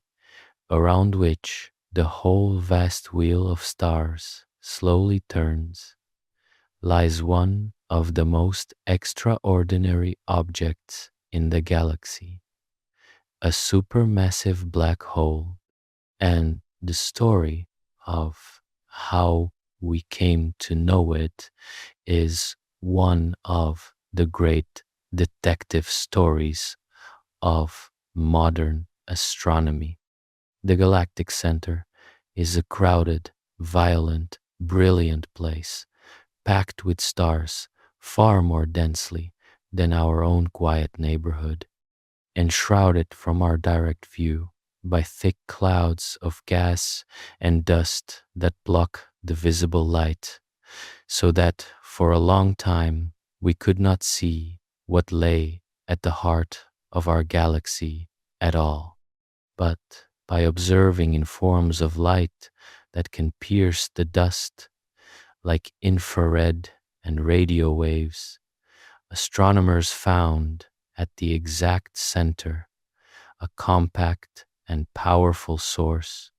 and they began to suspect that something very strange and very massive was hiding there. The decisive evidence came from one of the most patient and beautiful observations in all of astronomy: the tracking of individual stars orbiting the galactic center over many years. Astronomers watched a handful of stars near the center for decades, carefully measuring their positions, and saw them swing around something unseen in great looping orbits, some of them whipping around at staggering speeds, moving faster than anything has a right to, unless it is held by an immense gravitational pull from a very compact object. By measuring these stellar orbits precisely, astronomers could weigh the invisible object at the center, and the answer was astonishing: that something with the mass of about 4 million suns was packed into a region smaller than our solar system, an object that could only be a supermassive black hole. This achievement, watching stars orbit the unseen monster at the galaxy's heart and using their motion to prove the black hole's existence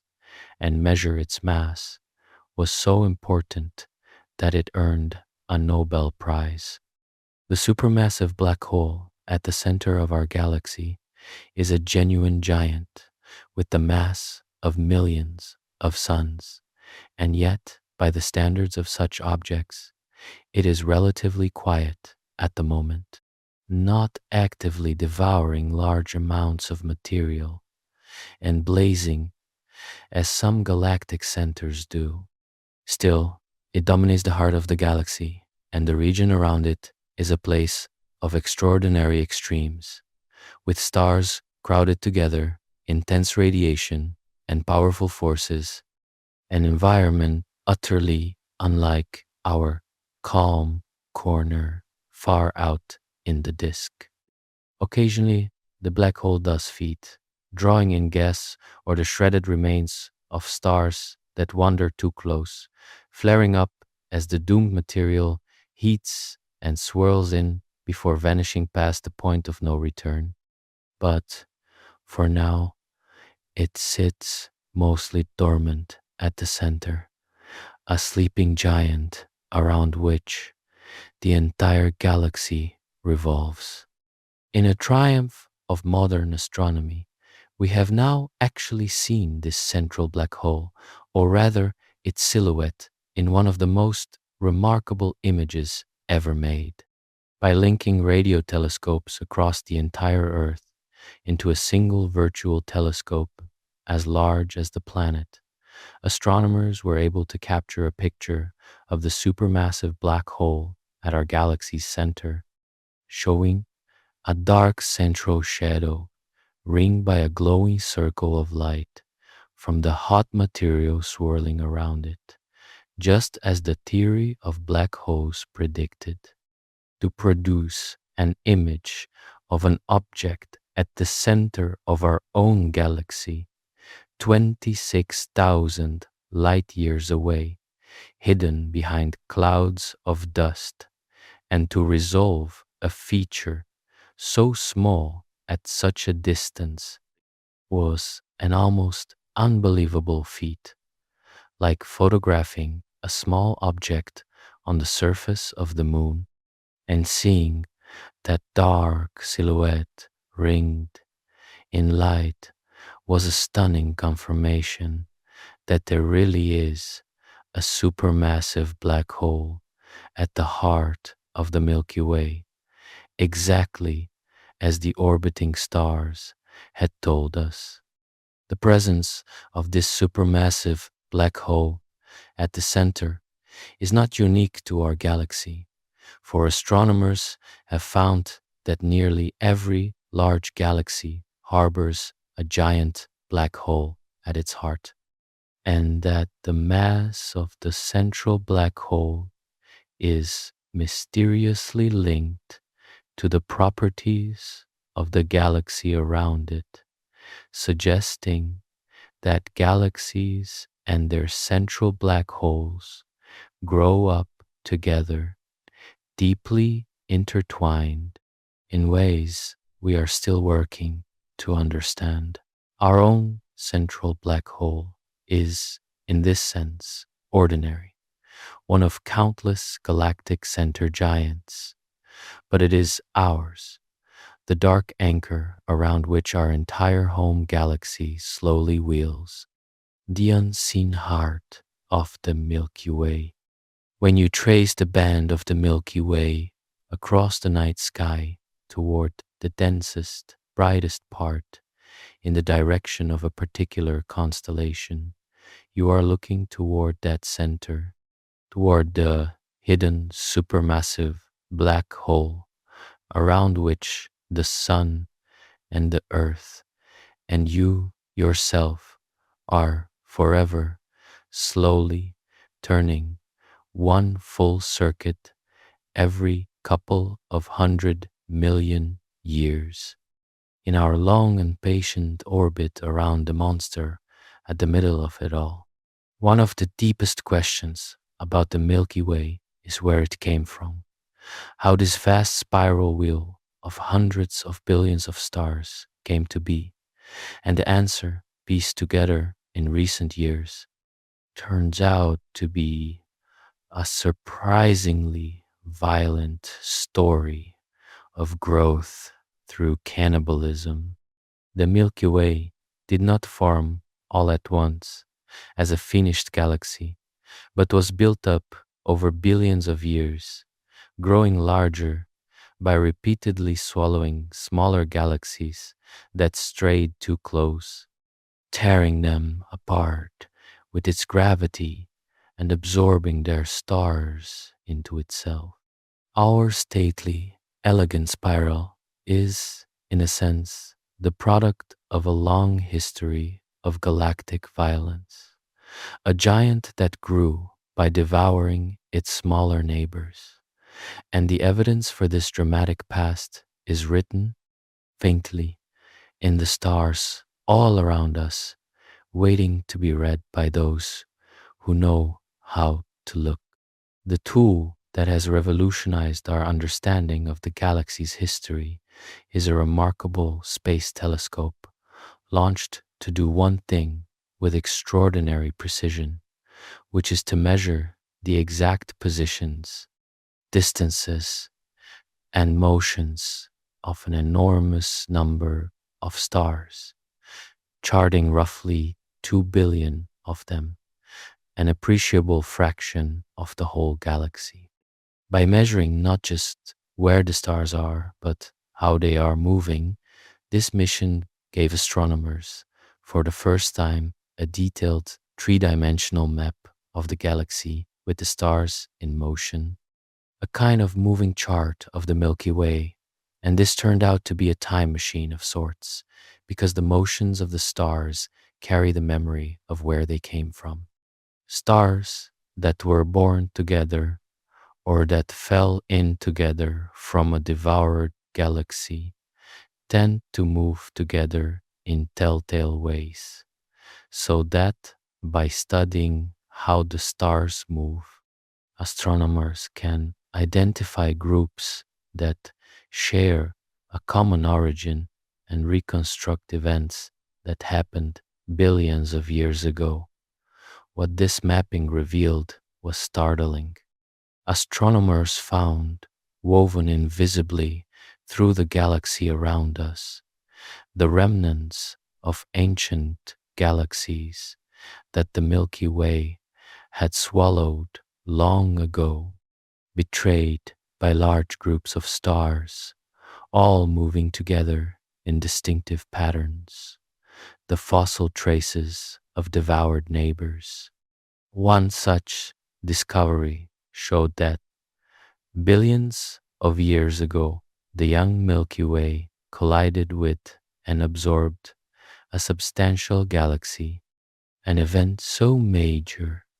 that a large population of stars in our galaxy's halo turns out to be the scattered debris of that ancient victim, still moving through our galaxy today as a ghostly memorial to a collision that happened before the Earth even existed. The very stars around us, it turns out, are not all native to the Milky Way, but include the absorbed populations of other galaxies that our giant home consumed in its long growth, their origins hidden until the motions of the stars revealed them. This process of growth by cannibalism is not finished, but is still going on right now, all around us. The Milky Way is orbited by a retinue of smaller satellite galaxies, dwarf galaxies caught in its gravity, and some of them are being slowly torn apart and absorbed even as we watch,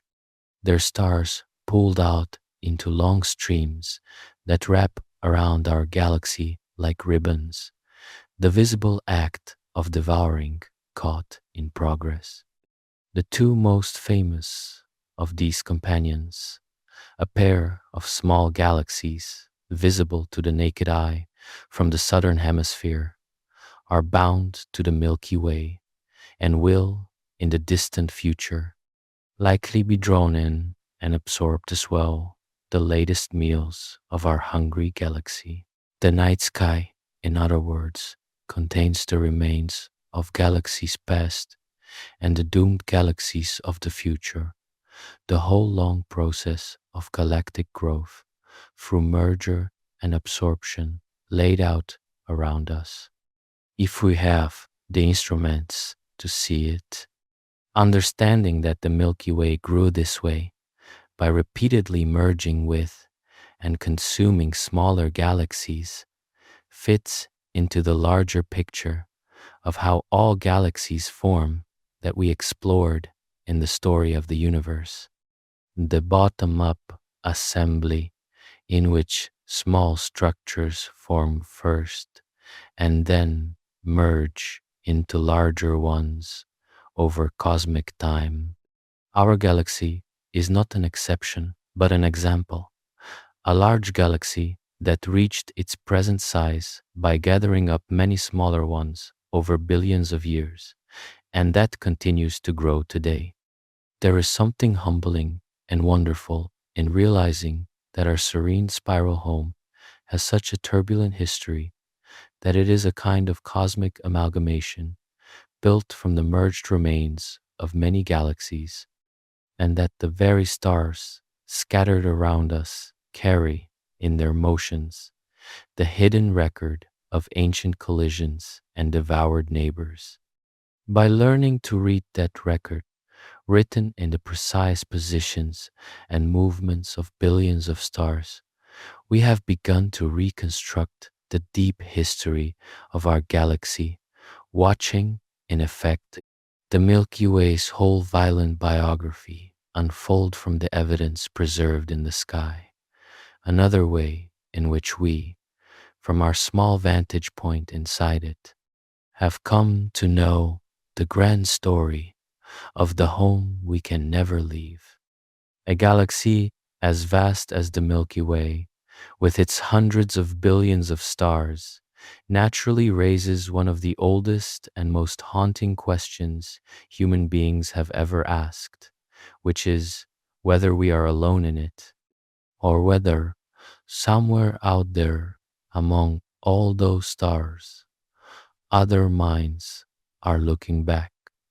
The numbers alone are staggering and seem, at first,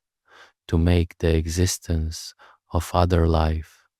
almost inevitable. The Milky Way holds hundreds of billions of stars, and we now know from the discoveries we discussed that planets are common,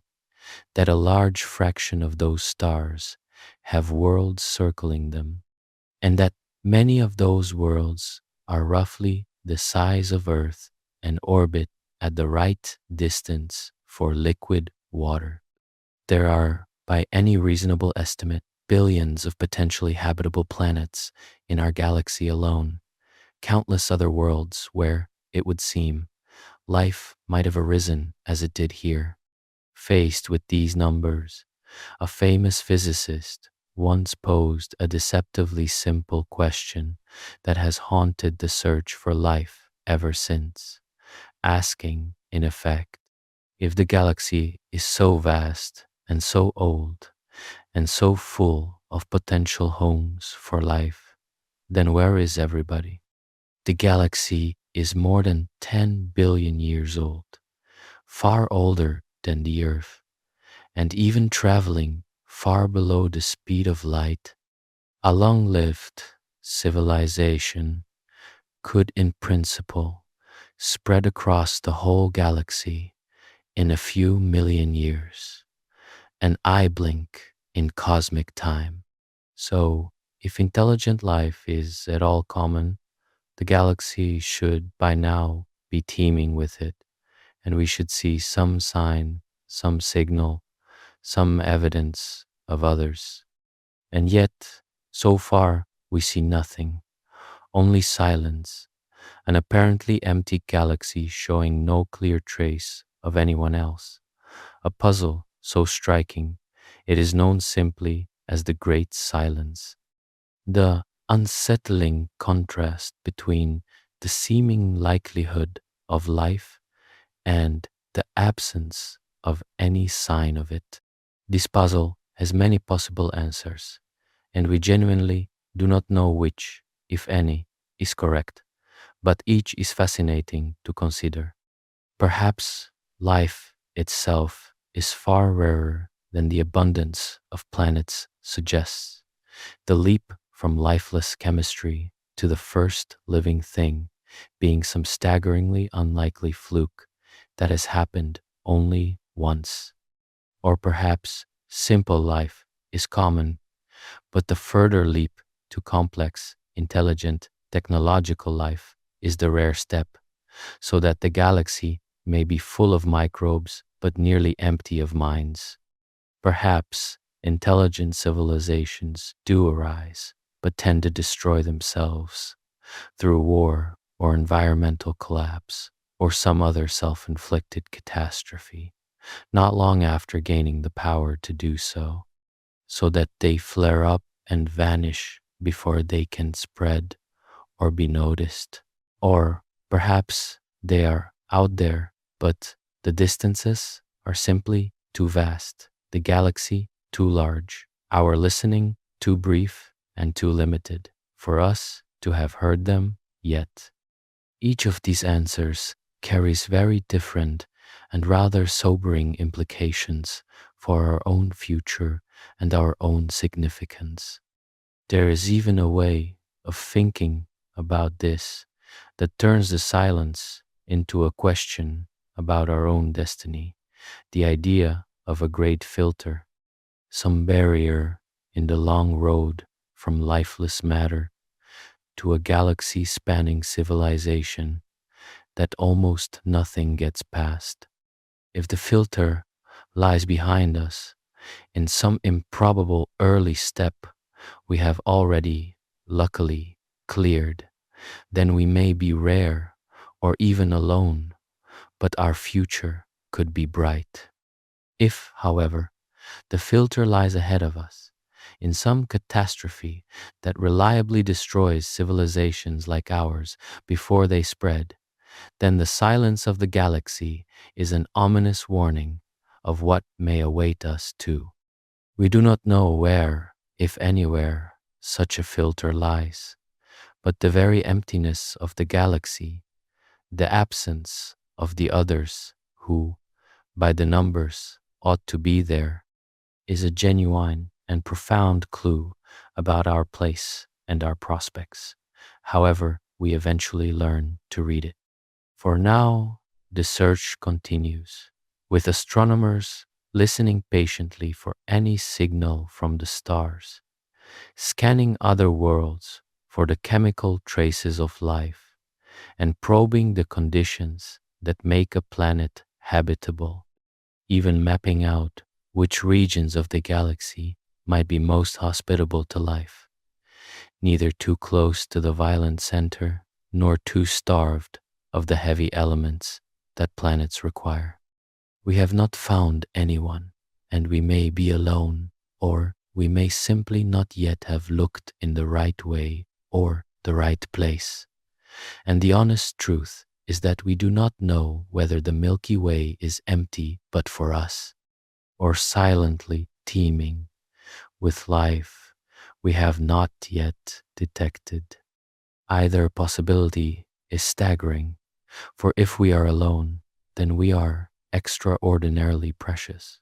The galaxy's one place where it has woken up and begun to know itself. And if we are not, then we share our vast spiral home with others whose existence would change everything about how we see ourselves. The question of whether we are alone in the Milky Way remains open, one of the deepest we can ask, and our galaxy, for all that we have learned about it, still holds that greatest mystery somewhere among its hundreds of billions of stars, waiting to be answered. If you ever do get the chance to stand under a truly dark sky and see the Milky Way clearly, it is worth knowing what you are really looking at, because it transforms the experience. That soft band of light is the combined glow of hundreds of billions of stars, the disk of our galaxy seen edge on from within, stretching tens of thousands of light years into the distance. When you look along the brightest, thickest part of the band, you are looking toward the center of the galaxy, toward that crowded bulge and the great black hole that anchors it all. You are seeing with your own eyes the actual structure of the galaxy you live in, the flattened disk of stars laid out across the sky, with you embedded inside it, looking out through it. It is not a cloud and not a trick of the eye, but the literal physical galaxy, the great wheel of stars, viewed from your small seat aboard it. Few sights connect you so directly and so humbly to the true scale and structure of the cosmos. So let us gather up the whole story of our galactic home. The Milky Way is a vast, barred, spiral galaxy of a couple 100 billion stars, 100,000 light years across, wrapped in a far larger, invisible halo of dark matter that makes up most of its mass. We live far out in its quiet suburbs, on one small star among the multitude, being carried around the galactic center at hundreds of thousands of miles per hour, on a journey that takes 250 million years to complete just once. At its heart sits a supermassive black hole, millions of times the mass of the sun, whose presence we proved by watching stars whirl around it